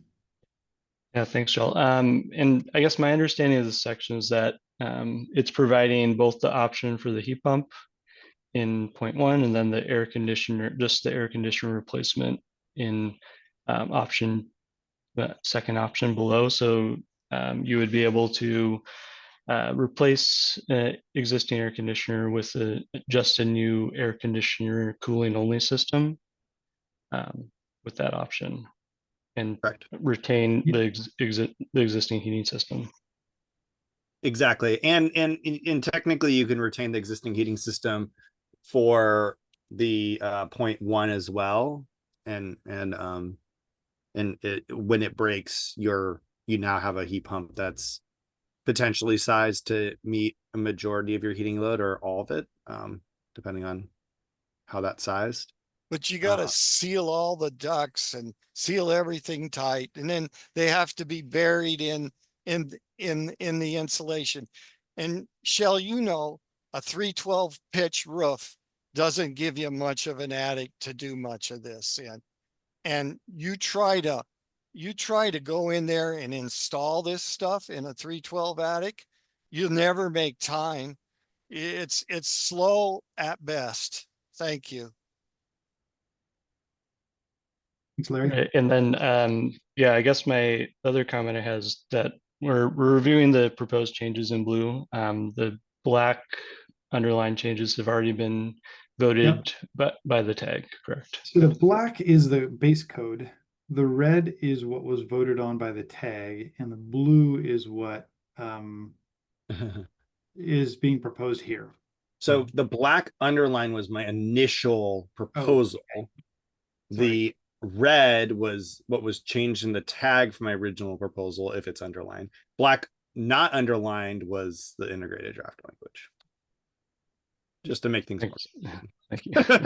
Yeah. And then I guess my last comment was again on the duct sealing for the heat pump option. Was that not, does that not need to be included for that heat pump path? Or it seems like it is kind of allowing the project to avoid the duct sealing if they do the heat pump path. Yeah, currently duct sealing is not required if you install a heat pump unless you put in new ductwork. So I didn't add that requirement for the heat pump option, but it was added for the central air conditioner as like, yeah, an incentive for folks to choose to put in a two-way AC heat pump. Understood. All right, thank you. Okay. Larry, your hand is still up. Okay. Okay, so we've had some discussion on this. This is the only proposal, the only modification proposal for this code section, so someone could move to accept the changes in blue here or reject them or do something else. Does the tag have a recommend, does the does the MVPE have a motion on this to include it or not include it in the proposal package? I'd make a motion to recommend including these in the proposal package. Thanks, Ben. Second, Todd. Okay, a motion in a second. I see no more hands up. All in favor of including this in the package and supporting the motion, say yes. Yes. Yes. Any opposed, say no. Okay. All right, we are on to, we've got we'll go to, let's get to the residential definition right now. For the residential energy code, I had stricken a sentence, suggested striking a sentence because it seemed superfluous. It was superfluous.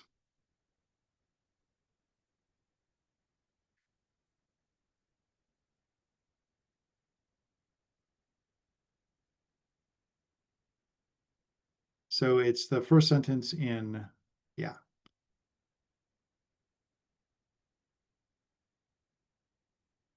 So this is the proposal, and it is the first sentence stricken in green there.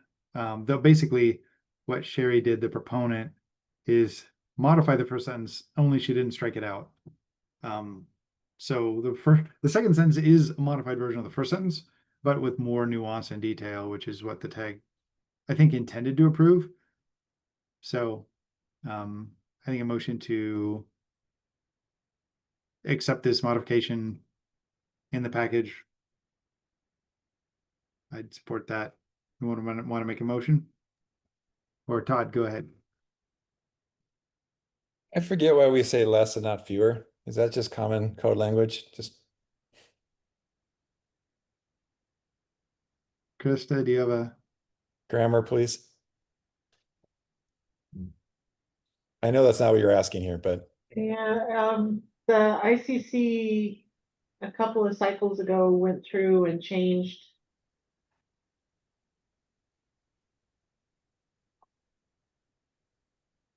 okay. You're saying that's the standard, Krista?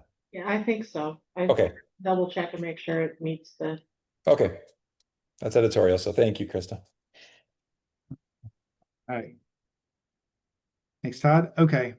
Anyone want to make a motion to approve this or do something else with it? Move to approve, Todd.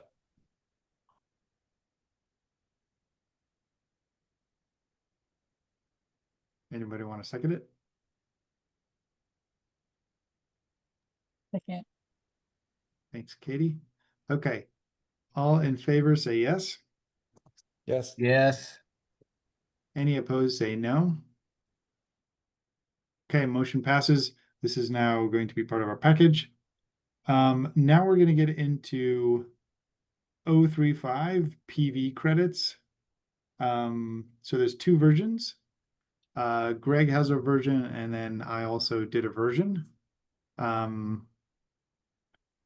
The tag, so I'll explain it this way. The tag has limited the amount of, in theory, PV could provide an unlimited amount of site energy reduction on an annual basis. You could put tons and tons of PV there, and you could not do anything else in the code, not put any installation beyond prescriptive in there, and meet the code. Minimum efficiency appliance, just put a lot of PV on the roof and meet the code. But the tag has, in past cycles and in this cycle, limited the amount of PV you put on a home so that you have to do the other efficiency measures. It's easier to add PV later. It's hard to add insulation later. And it's also difficult to change the equipment type that you have in your home. Even when it fails, usually you put back the same type of equipment you had before. So it's harder to get some of the efficiency later. PV is easier to retrofit. So the tag has limited the amount of solar credit you can get to 4.5 credits. In this cycle, the tag increased that to 5.0 credits, so not much of an increase.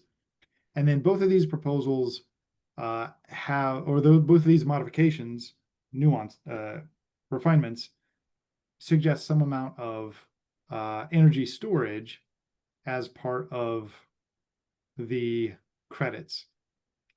And so energy storage is not exactly a site energy use reduction. Energy storage is something that is a grid-friendly thing to do, and helps in a lot of ways, but it's not a site energy use reduction. So that's some context for this. Gavin or Greg, do you want to talk about the one on the left?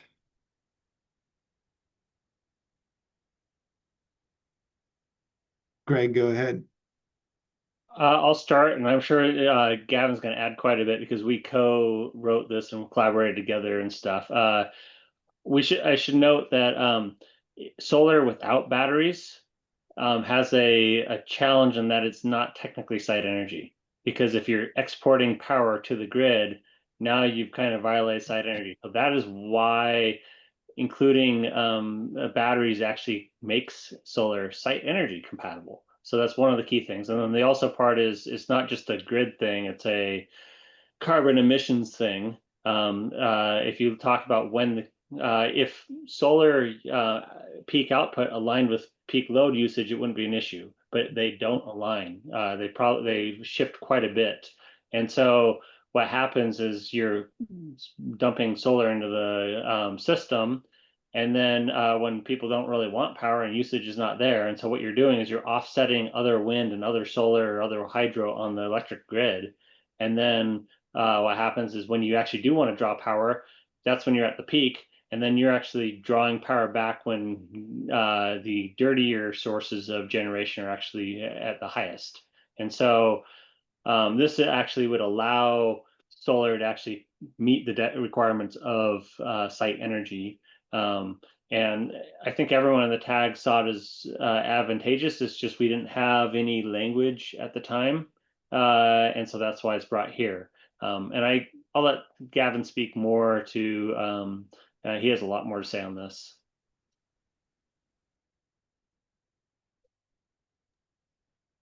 All right. Thanks, Greg. And yeah, thanks, Chell. I want to thank you for inviting Greg and I to collaborate on the suggested language that we have on the left of the screen here. After the conversation about R406 last Friday. But Chell, I want to say I really do disagree with that setup there that you made. Storage is the solution to make on-site renewable energy used on the site. The energy storage system activates and that power goes to the site then. It only goes to the grid if the building doesn't use the amount of energy that had been stored in that battery, and that would be very rare with the size of batteries that we're discussing here on the left or the right. I feel that the explanation prepared by Greg at the top of both proposals does a really good job of summarizing the conversation that the tag had last Friday, as well as conversations we've had with collaborators through the week. From my perspective as the solar installer, which was this cycle renamed to solar installer and energy storage installer, on this residential tag as well as both tags last cycle, it's time for this residential code to encourage energy storage, similarly to what is being proposed in the commercial codes. This spring, council did determine that the tags were to use site energy. While that determination also addressed offsite renewable energy, I really am concerned that the code community is going to continue to debate what to do with energy that is exported from residential on-site systems until energy storage is used to prevent that phenomena. You all on the council are also directed under RCW 1927-195 to adopt changes necessary to encourage the greater use of renewable energy systems. And energy storage is what is required to make that happen. The suggested language that Greg and I put together on the left of your screen, yes, it does increase credits for my industry, but that is only in the case that energy storage is included. We're not proposing an increase for PV. And I believe that fact is being kind of conflated and confused here.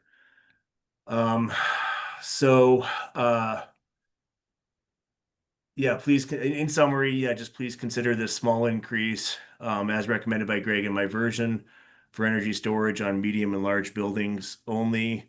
It's a half credit for medium buildings, 1 credit for large, only in the case that energy storage is included. Thanks. Go ahead, Todd. So what I'm understanding here is there's not disagreement on the first part change to 5, right? From 4.5 is just simply whether or not you add 6.2. The tag already changed that to 5, so the tag made that change.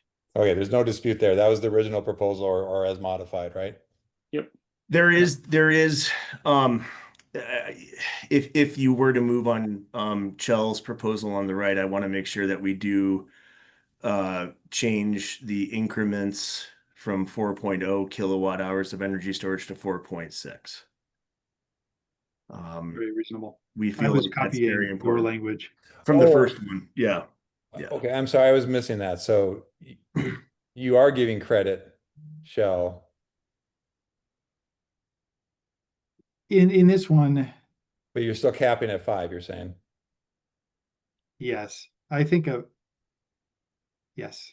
I see the difference now. Thank you. And then tell me more about up top though, on the left here. What are we're talking about different max available? Greg, do you want to take that? Yeah, I'm sure that was, I think, came from Johnny Coker's suggestion, if I'm not mistaken. And so that was basically because of O35's gradient and the number of credits you have to get for different home sizes. It was kind of trying to cap it to kind of match that more or less. So we on the number of required credits.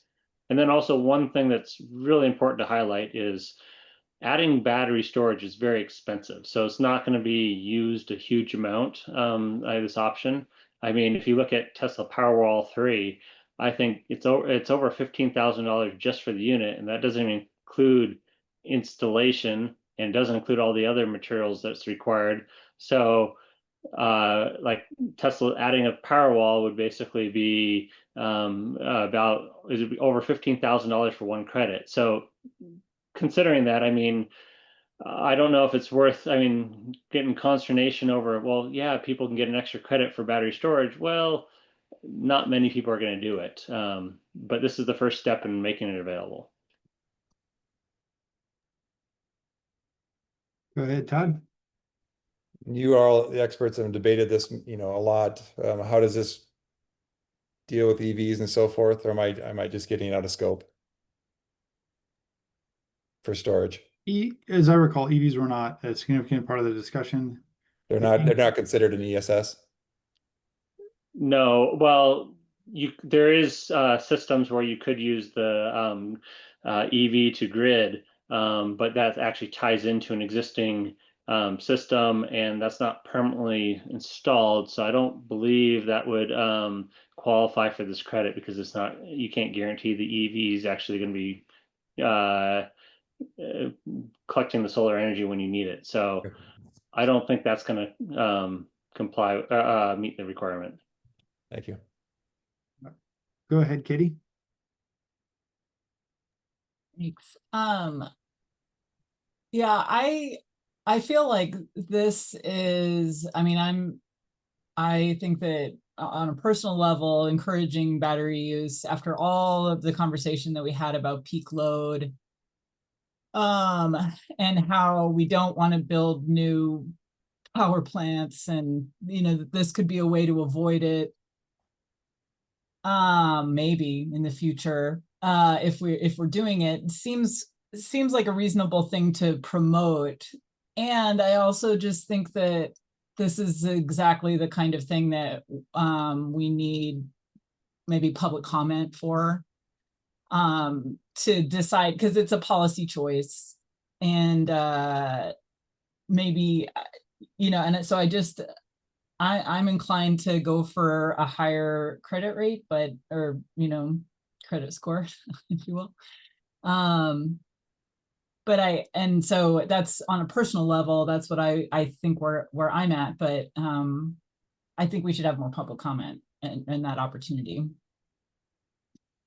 Thanks, Katie. I'm going to go to back to the public. John, go for it. Yeah, hi, thanks, Chell and council members. I'm want to speak in strong support of the Greg and Gavin's version here. Being the owner of a solar installation company that's been around for over 20 years now, and the president of WASIA, we've been having conversations for many years about how when the solar is producing is not exactly at the time when we need it. And I do believe this is a way to shift that so that we can utilize the the low carbon energy of solar when it's needed more in the afternoons and early mornings. So in that way, it really is a carbon thing. And also, you know, I'm also on the alternate on the residential energy code, and this cycle and last cycle, and sitting through a lot of those meetings, listening to really good proposals and forward thinking things like, you know, adding plugs for future electrical devices, stoves and whatnot. And today talking about leaving breaker spaces and conduit for future stuff. I mean, this is really a forward thinking thing. And I think it does deserve credit for that. And in fact, you know, many of you already probably know PSC is running a successful VPP program doing this exact thing already for the past year or so. And they've been dispatching residential batteries several times already over the past year, these heat waves, and it's helping them avoid, you know, peaker plants and, you know, other possible outages. And so I just think this is a really good idea. And I think it's forward looking. And yeah, that's it. Thanks. Thanks, John. Okay, Dwayne, you're up next. Thank you. Sorry if I missed this in the presentations earlier, but could one of you speak to the how the battery sizes that we're talking about compares with the generating capacity of a medium-sized residential rooftop system, please?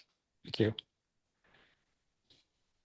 Yeah, I ran I used PV watts and looked at a bunch of sample homes. I was trying to we added battery storage as an into the commercial code.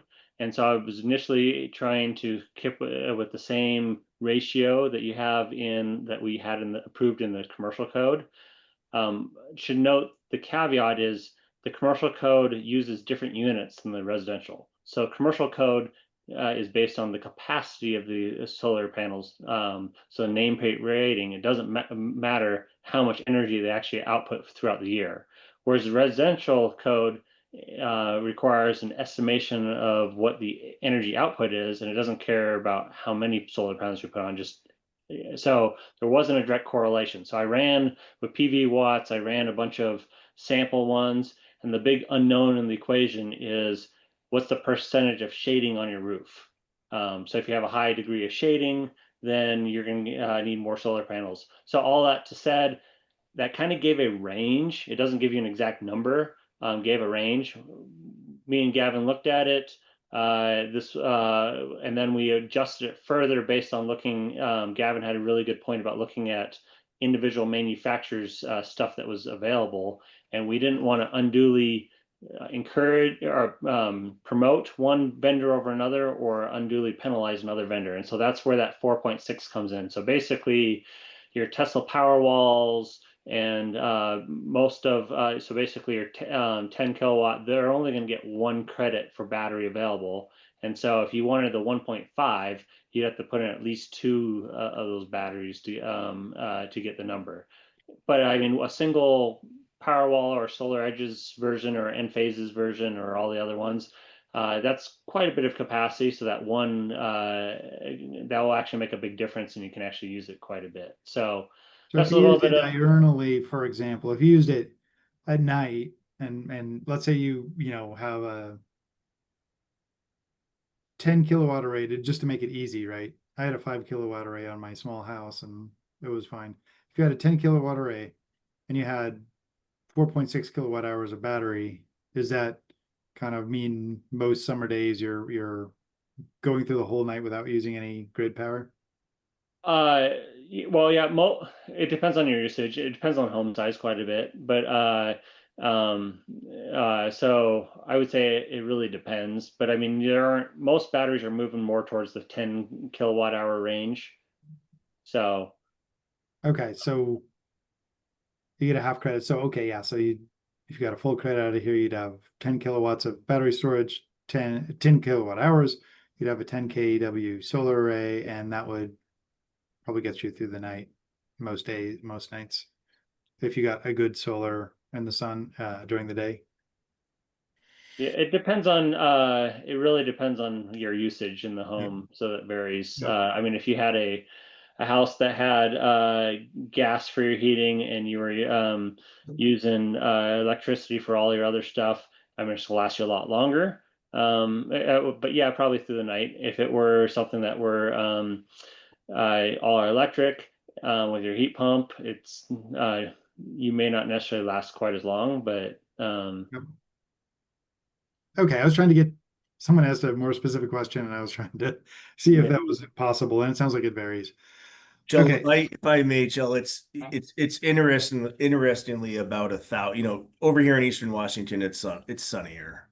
So you know, an average PV system, to get 3 credits or 4 credits might be around 3,600 kilowatt, which would produce about 4,600 kilowatt hours, which is about 1,000 times larger than 4.6. So, you know, we're in that general range. Just to add to what Greg's saying, these are not enormous batteries that we're proposing. Okay. Thanks. Okay, I guess I didn't talk about the version I had on the right. Maybe I'll just do that now. So the version on the right, I think efficiency is the main part of the code, and solar is not efficiency. Solar is negative site energy use when it exports, and then it reduces site energy use when it generates and is used on site. So I think it is site energy. However, there are certain things that are easy to add on, and those are solar panels, and certain things that will never be upgraded for the first 50 years of the building, and those are insulation, things that won't be upgraded for the first 20 years of the building, or equipment and windows. And every time we add a credit to the solar and storage area, we are saying that the home builder, the homeowner, will have less efficiency credits in their home, less efficiency credits in their home. And I think the intent in what is serving Washingtonians is the efficiency credits in their home. And solar is great, but that's why the tag has limited it, and why I believe that we should not increase the total number of credits for solar. I do think that adding a little bit of storage and opportunity for storage to get some credits is good. I think that benefits our state. If you look at the proposal on the left, it allows up to 6 credits for a 3250 and higher. You only need 9.5 credits. So that means 6 out of your 9.5 credits are through the solar system. And I think that's really going to shortchange the idea of efficiency in these homes that will last the lifetime of the home. Whereas solar panels can be easily be retrofitted if somebody wants to, and are much more likely to be retrofitted than insulation and significant equipment upgrades. Because even though equipment, wears out, isn't replaced in perhaps 20 years, usually you go with the same equipment type you had before. So I'm strongly against increasing the total number of credits you can get from the renewable energy and the electric storage option. I am weakly in favor of allowing energy storage to provide some of the renewable energy option credits. So the one on the right, I could take it or leave it. The one on the left, I'm against because it has too much that takes away from the actual energy efficiency of the home. Jill, may I make or ask a point of order? Maybe it's a point of privilege. Sure. We're getting really deep on the technical part here. Yep. And I want to maybe remind everyone that this step in the process, when it passes through the standing committee, it's the first step to ask the question of what should go into rulemaking. It's not really meant to use this handful of council members to to challenge the technical knowledge of the subject matter experts in the tag. So maybe if I just ask, we're going to kind of think about that, and in that context, I think maybe Katie is more on the right path of what should be included in for public process. So I'll leave it there and then I'll let you go through the hands. Okay, yep, so that's how I feel about it and kind of defense of the proposal on the right. I see the first hand up is John. Go ahead. Sorry, that was just, I forgot to lower it. Okay, Patrick, you're up. I actually had a technical clarifying question for Greg or anybody else who had an answer. I guess the chair can decide if it's in order or not for the discussion. But based off the comment before, I was wondering if a house does not install an energy storage system, but they have solar panels, are they able to take the power from the solar panels and have it go towards the appliances and whatnot, or does it automatically just go back onto the grid during the day? Well, so it's a net. So I mean, some of it will go to power your current usage, but when your solar exceeds your usage, which typically always happens during the peak of the day when the sun's shining the brightest, and so you're only using a small portion of it, and the majority of it is going back out to the grid. And your usage doesn't actually peak until when everyone's getting home from work and people start making dinner and they want to reheat their house back up to temperature that they set back during the day, and then they turn on their computer devices and all their lights. That's when your usage peaks, right? Right when people are getting home from work, and so then you're consuming it right back. So did that answer your question, Patrick? Yes, it did. The earlier comment just made it sound like it wasn't using power at all during the day, and I just want to make sure I understood that. So thank you. Yeah, certainly on weekends, people use more power during the day or work from home situations. Go ahead. I have Larry, you're up. You're next. I've got kind of a compromise here, maybe that might make sense. I like Katie's idea about when you're spending $15,000 for a battery storage, you should get some credit for it. But what about for having those credits be applied for the medium and large homes?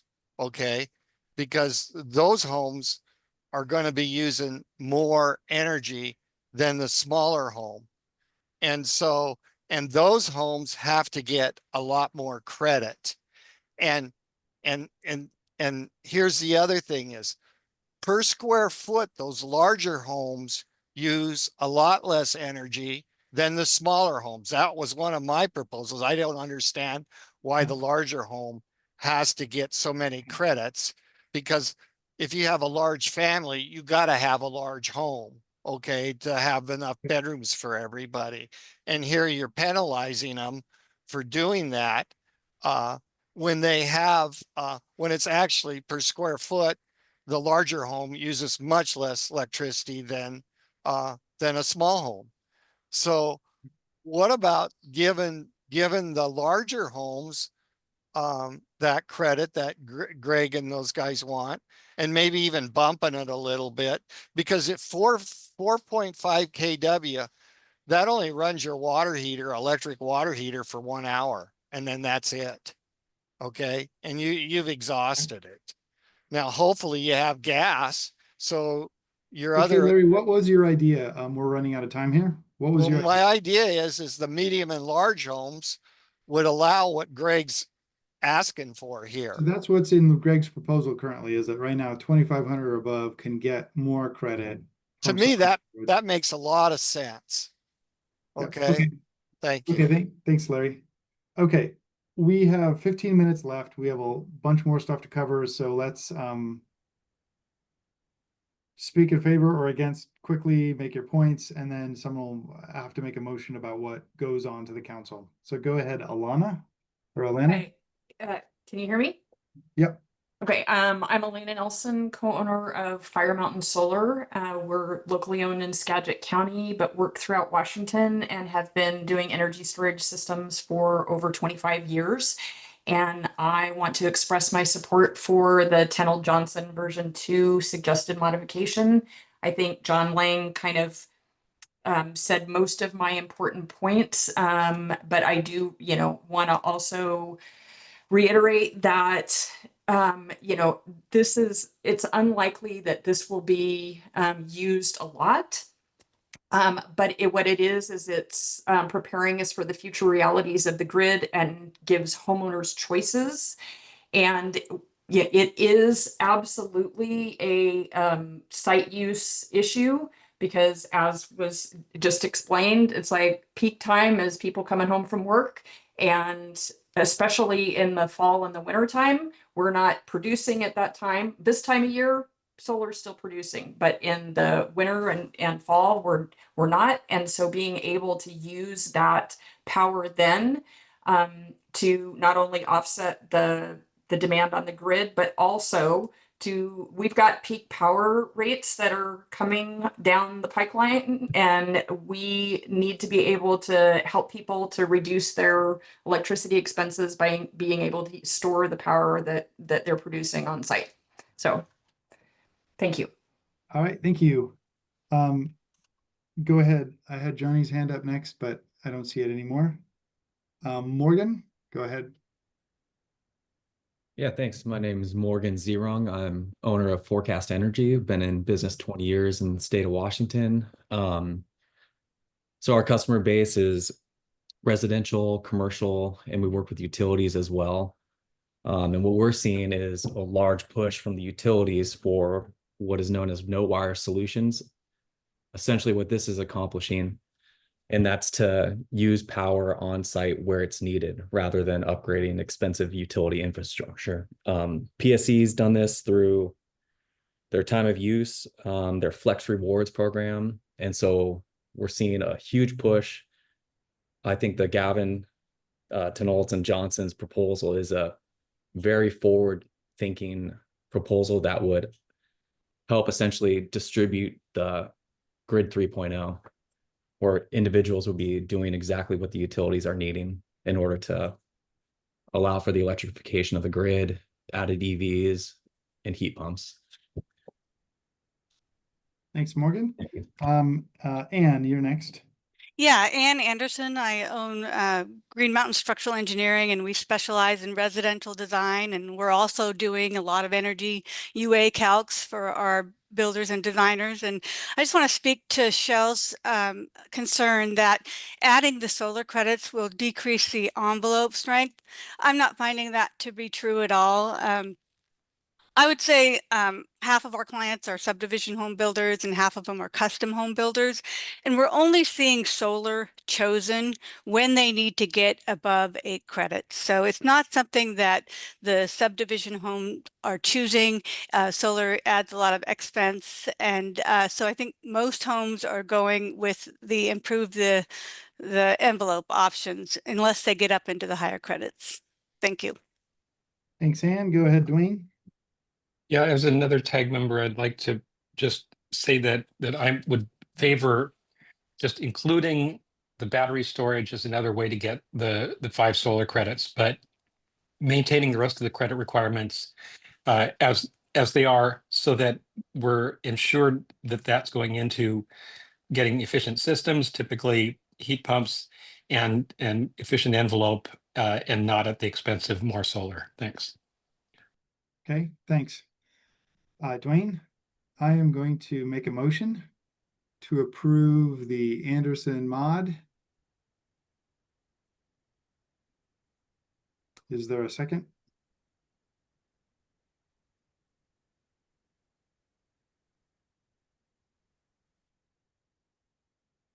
Okay, motion dies for lack of. Jill, can you make a motion as chair? I believe a chair can do anything anybody else can do. They just generally don't do that. That's my understanding.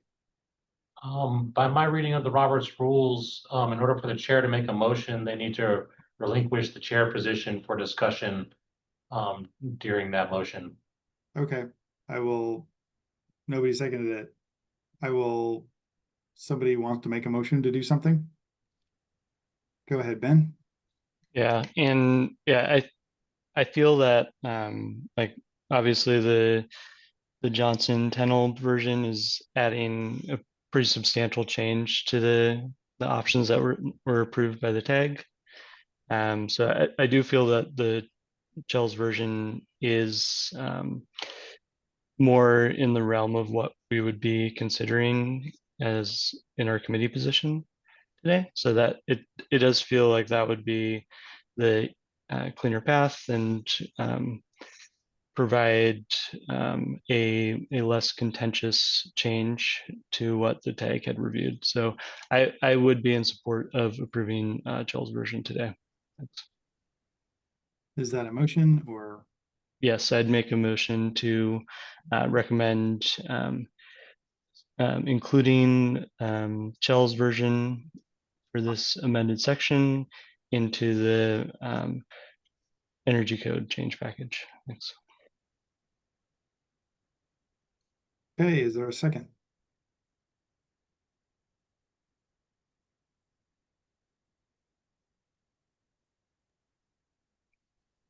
Okay, motion dies for lack of a second. Anybody else?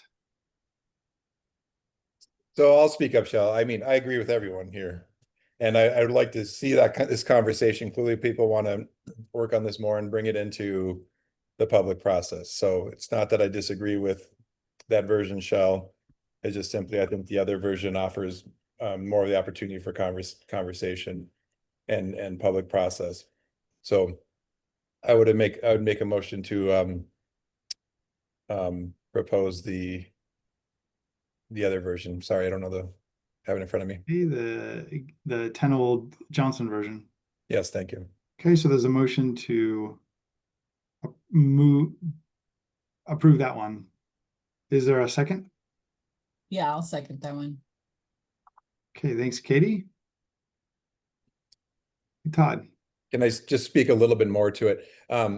Again, our intent here is to best set up the council for and the public process for the best success. So I do have questions, and I don't know the answers here about what this means. When we're adding systems like this, we're adding a lot of embodied carbon, and that's not part of what the energy code contemplates, obviously. But this is where we're moving with all these conversations. So I'm just curious, and that's why I'd like to see it included. Thank you. Thanks, Todd. Okay, we have a motion to approve the version on the screen. Larry, your hand's up. Your comment? I like both of yours because I'm a proponent for building envelope. What about Shell? Why don't we make a mandatory so many credits if you take that credit that you improve the building envelope? So we get the best of both worlds. So if you choose that, you have to take so many credits to improve the envelope and not use equipment to do that. What about that? That kind of gives us the best of both worlds. What do you think of that? Thank you. I think it's not a bad idea. I think we have a motion and probably vote on that motion. So I think that's a great public comment that could be made during the public comment period or the Building Code Council next week. All in favor of approval of the Johnson mod in the version say yes. Yes. Yes. Yes. Yes. Any opposed say no. No, Ben. Okay. I heard 3-1. So that's what we'll go forward with. Might have been 4, Chell, just to make sure. What was that? I'm curious if the count was 4. I thought I heard 4. Am I wrong? I'll let staff figure that out. Motion passed. And maybe it was 4-1, or maybe it was 3-1. Okay, we're on to the next one. We probably need to extend the meeting by 20 minutes. Does anybody want to make that motion? I'll make that motion. Anybody want to second that motion? Oh, second. Okay. Motion to extend the meeting till 4:20. All in favor say yes. Yes. Aye. Yes. Aye. Any opposed say no. Okay, we're going until 4:20. Okay, so the next one is the 033-040. The ERI pathway, there are two versions of this. One is from Nia and the other is from Gavin, I believe. So Nia, is there anybody representing Nia that wants to speak to the Nia version?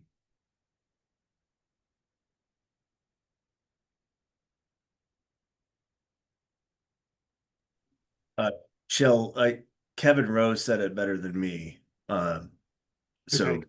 I am not making any suggestion. Yeah, he said it way better than I did. And they're the same thing. Okay, I thought the Kevin Rose version was clearer as well. Is that what you're saying? Absolutely. Okay, so I think we could discuss this at length. There's basically only a couple pieces in here, and maybe we look at the Kevin Rose version only, with Gavin's support. So it's basically requires a third party. The tag discussed having a third party, and we couldn't quite come to the language on what that would be. So this is some language that would require the rater to have some qualifications. The next piece of it, if you scroll down, is to echoing the PV limitation within the energy model. So you couldn't take credit for more PV than you could get in the prescriptive code. And at the time that was 6,000 kWh. So that would so that you couldn't simply design a minimally compliant building and just put a lot of solar on it and be done. So you have to do things other than just put solar on your roof. So those are the changes basically within this Rose proposal, NIA proposal. Larry, go ahead. Or Kevin, I see you're here, so why don't you go first, Kevin? And then we'll get to Larry.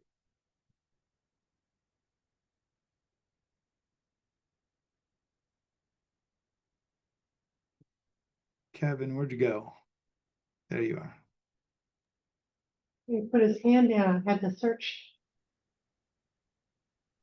All right, Kevin. Are you able to hear me all right? Yeah, just barely. Could you speak up? Okay, yeah, I'll try. Yeah, not much going on here. The quality assurance piece is the first piece that you mentioned, and then the second piece on the on-site renewables. The change to highlight here is not actually around the limiting the amount of credit that you can get through renewables. That was part of what was approved through the tag. What's attempted to be clarified here is the documentation associated with that.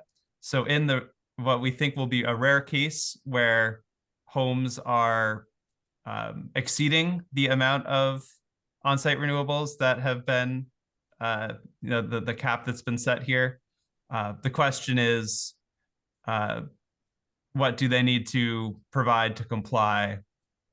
Should they be sending documentation that shows what their score is and just shows what all that information is with that cap?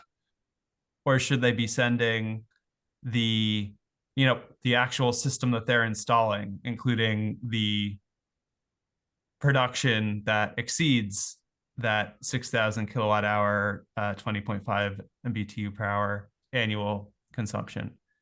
Or should they be providing both? I think it's the consensus of the folks that I've been coordinating with on this that both should be provided. Happy to get into conversation around that, but the text that you're seeing here just seeks to say if you're exceeding that cap, send a second certificate to make clear that what you're actually installing, in addition to what you're documenting for compliance with this path. Thanks, Kevin. And I had suggested a few words to be added after that to make it clear that you only get credit in the ERI score for the first 6,000 kWh. And that was adding the words not to exceed 6,000 kWh or 20.5 MBTU per hour in the ERI score calculation. And I thought you kind of generally agreed to that.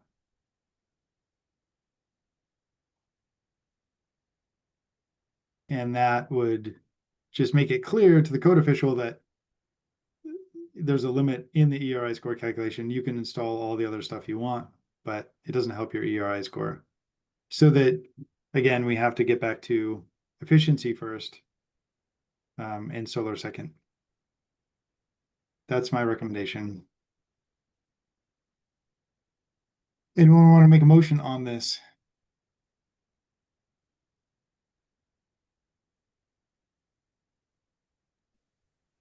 Go ahead, Ben. I guess, Jill, before anyone makes a motion, do we need to review the other proposal for 40? I think Kevin suggested that this was better than his proposal. Okay. So I was going with that. Yeah, I agree wholeheartedly with that, Jill, and I like the edits that you provided. I think it's very important that we make sure ERI raters are providing code officials with accurate calculations that are more or less in parallel with the 406 path, which is why we got to work on this. Should we formally withdraw that then? I formally withdraw my poorly written language. Well, you didn't have to go that far. Kevin fixed, yes. All right, Patrick, you're up. Yes, I had a question for Kevin. Did you run the language on the quality assurance by Tom Balderston, and did he approve it or have any concerns with it? Kevin started with language that I begun, Patrick, and Tom was on that email thread with, yeah, Kevin and Tom and I worked on what begat this. Yep. Go ahead, Kevin. I was just going to say the same thing. Yeah, Tom was looped in. Thanks. Cool. All right, was there a motion on this? Not yet. So does anybody want to make a motion?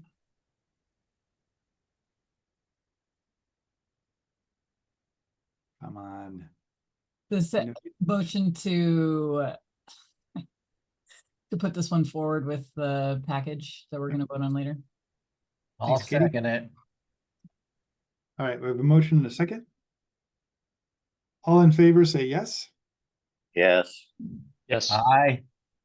Any opposed, say no.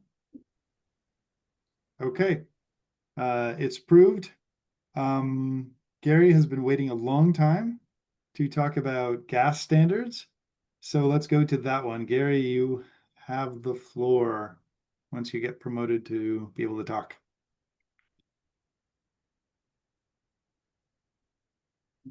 I think it's pretty straightforward, but I'll let Gary talk about it.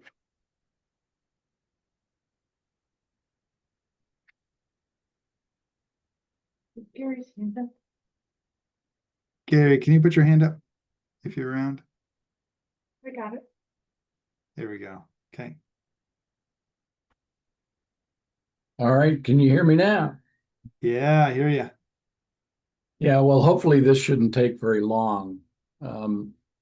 And I should have caught this when I was going through and submitting proposals, but I just missed it. And I hope you see that this is just a correction or an editorial change in a couple of places in the credits table, a reference was made to a requirement for a UEF, a uniform energy factor, in the space heating sections of the table. And a UEF is a water heating rating method. So the actual rating ought to be an AFUE, an annual fuel utilization requirement.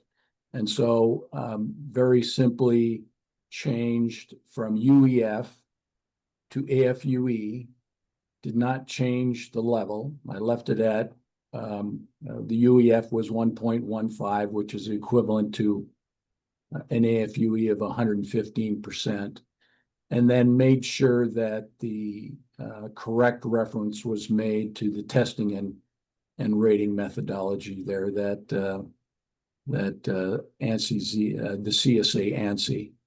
And I made that change in 2 spots in the space heating section.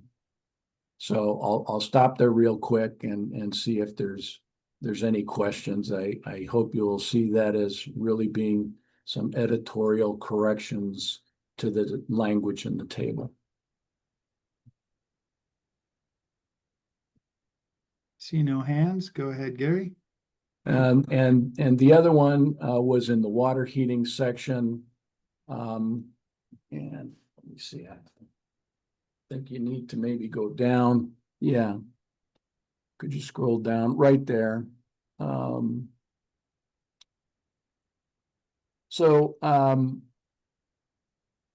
This particular measure, that 5.5, references the NEA Tier 2 advanced water heating specification for gas-fueled residential storage water heaters.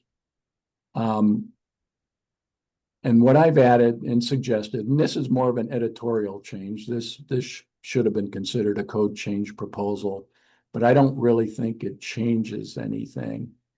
And added, or a minimum COP of 1.15, which is equivalent to the NEA Tier 2, I believe, at 50 degrees outdoor air temperature when tested and rated in accordance with ASHRAE standard 118.1. That is the testing and rating standard for these products. I've been doing a lot of work at both ASHRAE 90.1 and the IECC in adding and including gas-fired heat pumps for both space and water heating to 90.1 and to the IECC. Have worked very closely with John Bade, who some of you may know, and Shilpa Sarana, who some of you may also know, to try to land on some good language. And again, I believe this is that requirement is just referencing another rating standard for a water heating in this particular case. So again, I'll stop here and see if there's any questions. Thanks, Gary. I see no hands up. I think as you suggested, this is reasonably clear. Go ahead, Kevin.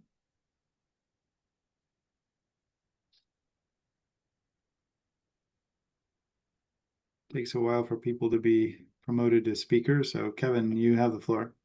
Yeah. Kevin Rose with NEA chiming in again. I'm one of the people on our team that works in and deals with the least in with heat pumps and heat pump water heaters.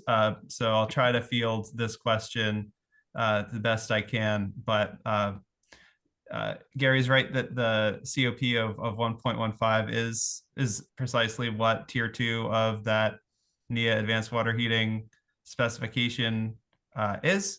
I'll note that there are other elements, other requirements of that Tier 2 specification. So by my read, this would be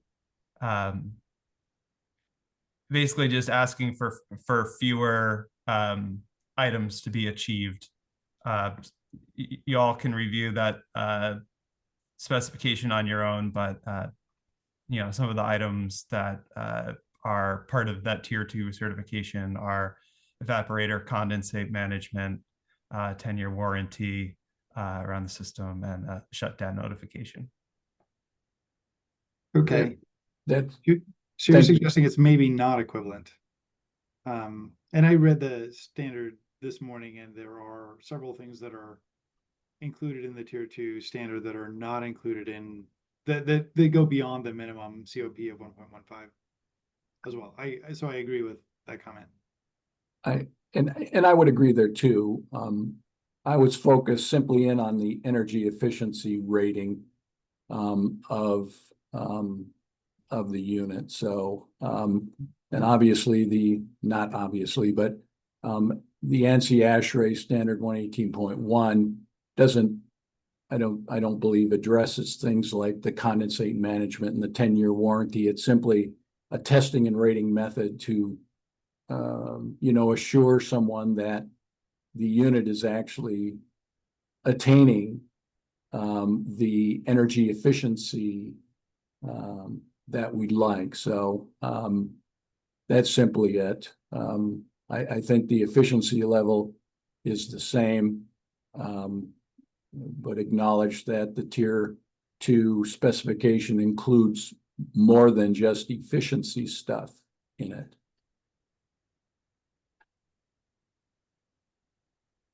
Okay, thanks, Gary.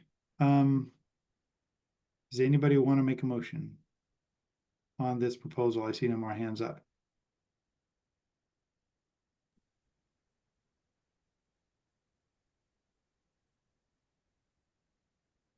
Sounds like we need more discussion. No, I'll make a motion to include it Okay. in the vote. Anyone want to make a second? Second, Ben. Okay, a motion and a second. All in favor, say yes. Aye. Yes. Aye. Any opposed, say no. Okay, motion passes. We are on to the very last one before we make a motion on the whole thing, which is the integrated draft fix of 15%. So again, I said this at the beginning, but the 15% for the baseline UA was in the codes for a while, including the 2021 Washington State Energy Code. The integrated draft from 2024 changed the formula, and so the tag adopted the new formula and then later realized that the 15% was not included in that. So this would add that back in there and is a kind of a reaction to the integrated draft decisions later. So go ahead, Anne. Yes, can you hear me? I do, yeah. Okay, yeah, so I've served on as an alternate on the residential energy tag, and my company provides UA alternate calculations for our residential clients, and I want to speak against this revision. This is a substantial change to what was voted for on the integrated draft. The equation that was in the draft was discussed and it was moved forward. There was no amendment brought up for this change, and since the technical advisory group didn't discuss it, it shouldn't be changed at this time. Also, the format of the change is not the same as the previous longer formula, which had designated definitions for all of the different area types. There were specific definitions for the vertical glazing area, the skylight glazing area, as well as wall and floor areas. The 15% reduction was more clearly spelled out in the longer equation, so I don't think this is as clear. Aside from this, a larger issue, in my opinion, is that the window limitation of 15% of the floor area would only show up when using the component performance alternate pathway to meet the code. The reason for this pathway is to show that the building can be in compliance with the U factor table if you look at the entire conditioned envelope of the home as a whole. For example, if you have higher insulation in the attic and lower insulation in the floor, but can still come under the baseline number, which uses the U factors from table R 402.1.2, then you are deemed to meet the code. This allows flexibility in design while still meeting the total UA performance requirements. If we use this revised formula for a home that has a window area that exceeds 15% of the floor area, then you're not really comparing apples to apples for equivalency. The proposed UA is based on the true area of windows, but the baseline UA is using a window area equal to 15% of the floor area. This makes the UA alternate approach not equivalent to other approaches. So, for example, if you're just going to go with the prescriptive route of selecting the U factors or R values from the tables, there's no limit to the area of windows. So I don't think that there should be approaches in the code that are not equivalent to each other. And with regards to moving backwards, if we don't do this, we're still moving forward in energy efficiency, specifically as it relates to the conditioned envelope, because there have been several U factor increases this code cycle. I mean, if this goes forward, if the integrated draft goes forward. And speaking from experience on the type of homes that we engineer, this is only going to affect the homes with an area of windows that exceed 15%. So we engineer homes for the subdivision builders and the custom home builders, and there are many more, homes being built under the subdivisions, and those homes aren't typically exceeding 15% in window area, simply because they're packed in there and they don't have very many windows on the sides of the homes. So this isn't going to affect a lot of homes. Again, this was not discussed in the tag, so I would really urge your disapproval on this revision. Thank you.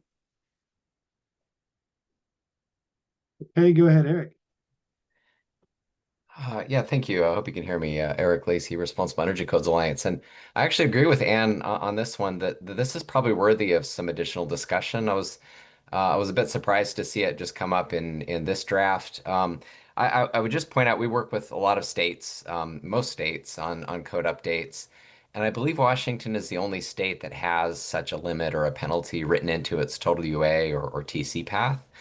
We've looked at data from around the country on glazing area percentages and single family homes, and I'm not as concerned about the kind of the mythical all glass house. I don't think that's really happening in the residential construction market. So, at a minimum, I think this deserves a fair consideration. And more than the 2 minutes left in this meeting, and then I don't want to hold you up any longer. But I think we'd be opposed to adding this language back in, even though it's something similar is in the current code.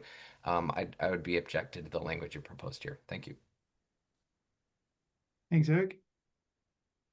Okay, go ahead, Todd. Kind of point of order. I'm having trouble tracking where this was in the package and who submitted this. I submitted this. And what petition is it tied to?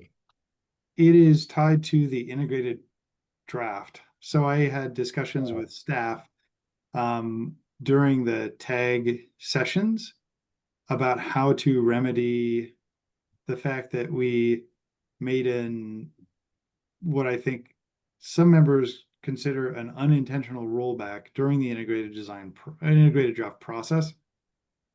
And because it wasn't caught until the tag started meeting, there were no code proposals to fix it. So I discussed this with staff, and they recommended that we handle this at the MVPE committee instead of at the tag level, because it was an integrated draft issue. So that's why we're here. Commercial energy code limits glazing. This has been in the last few codes. This would be a big rollback if we didn't do something like this, if we didn't maintain the stringency of the last code. Windows are by far the weakest part of an envelope. We heard a lot during the tag that we should pursue envelope and that we should require a lot of the envelope. We heard from Anne that it wouldn't even impact many homes. So I'm recommending it goes into the public comment period, and we take public comments on this. I think it's important not to roll back the code. Go ahead, Anne.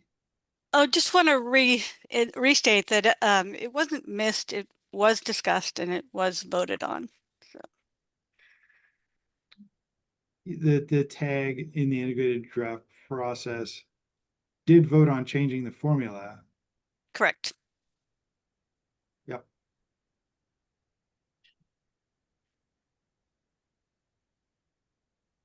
All right. Go ahead, Katie. So what happened? The tag did talk about this, like, particular equation.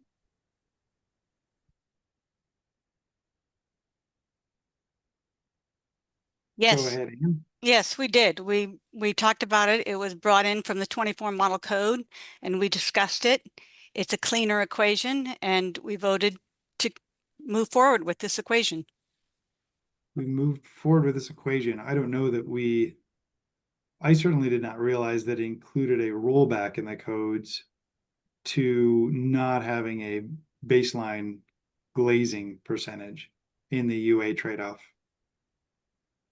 I didn't realize that. I don't know that other tag members realized that either. So we voted to update the formula.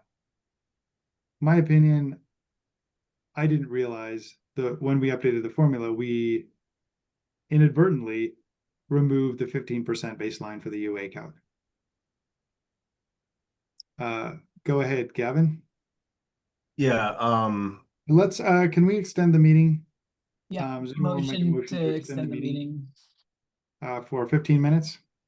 Yeah, so moved. Is there a second? Okay. All in favor of extending the meeting by 15 minutes, say yes. Yes. Aye. Yes. Any opposed, say no.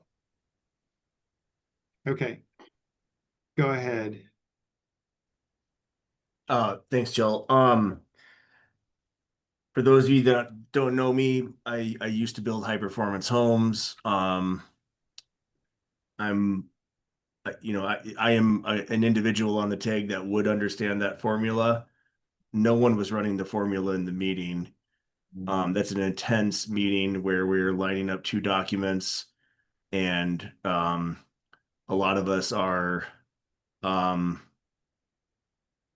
our best, and Chell is speaking truthfully here from my perspective. I would not have voted for anything that allows a glazing increase. Had we, this was an honest mistake on the tag's part, and I fully support Chell's suggested move here. Thanks, Kevin. Go ahead, Patrick. Yes, I'm also a tag member and sat through those meetings. I just want to caution that no individual tag member can speak on behalf of the tag. The tag already took action, which was to approve the integrated draft that was sent to the committee, which approved it, which was sent to the council, which was approved to it, and then was sent to the public to submit code change proposals on. We did not get any code change proposals in this area. I'm not saying this isn't an important topic that folks may want to revert that change, but the opportunity to do so through the formal process has transpired.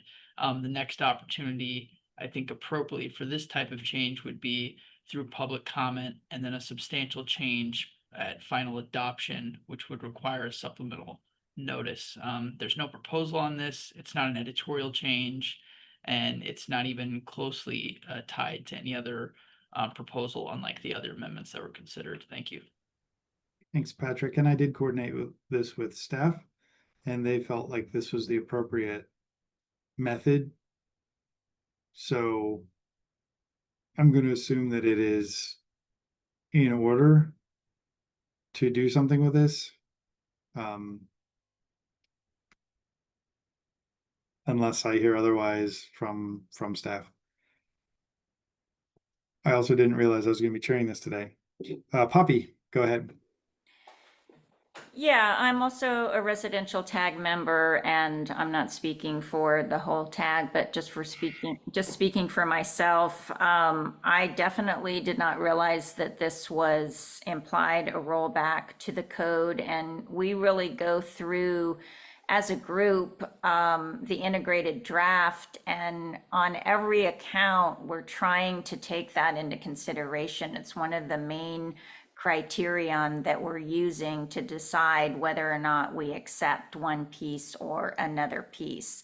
And so I think that if this was something where it was clear that it was a rollback of the code, then that is something that we would have really specifically addressed and likely would not have adopted, in my opinion.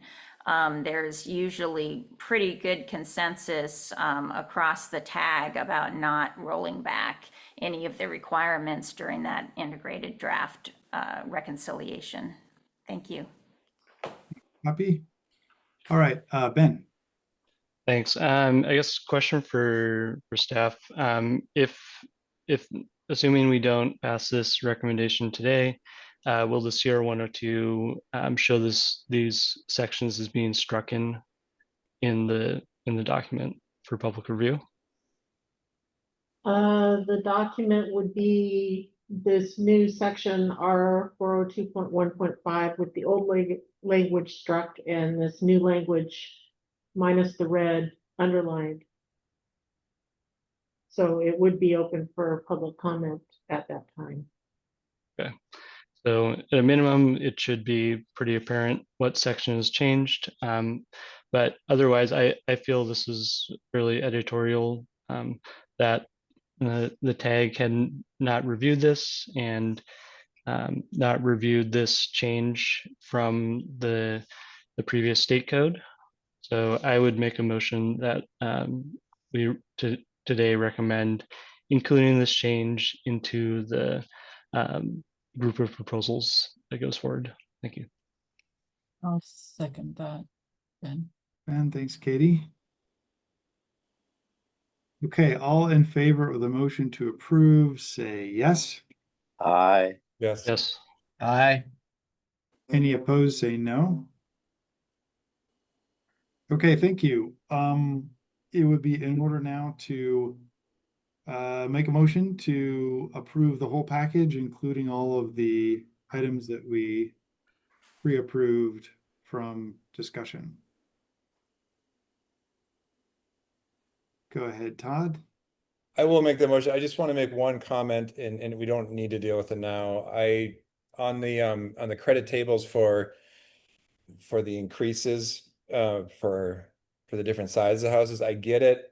I think it's a little weird language, so I'd love to, if people can comment on that next week, to have these three different options. And I get how it's all tied together, but that challenges me a little bit. But with that, I'll make a motion to recommend to the council moving the package as amended today to file CR 102. Second. Okay, and that's, I'm assuming it's implied that that includes all the things that we've pre-approved and voted on over the last hour and a half or so. That was my as amended. Okay, yep. Okay. All right, all in favor of the motion, say yes. Aye. Yes. Yes. Any opposed, say no. Okay. All right, thank you for helping get through this quickly. Thanks for all the comment on this. It was a big lift. Congrats, everyone. Yeah, thank you. Thank you for educating us. Amazing. And since I wasn't the chair, I didn't prepare like an agenda. So I assume that was the last item on the agenda, but I have to look that up. Try to get there.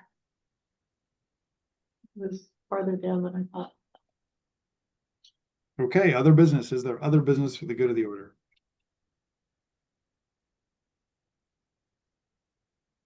Okay, we are adjourned. Thank you all, and we'll see you next week at the council. Have a good one, everybody. Be Thanks safe. all. Thanks, everyone. Bye.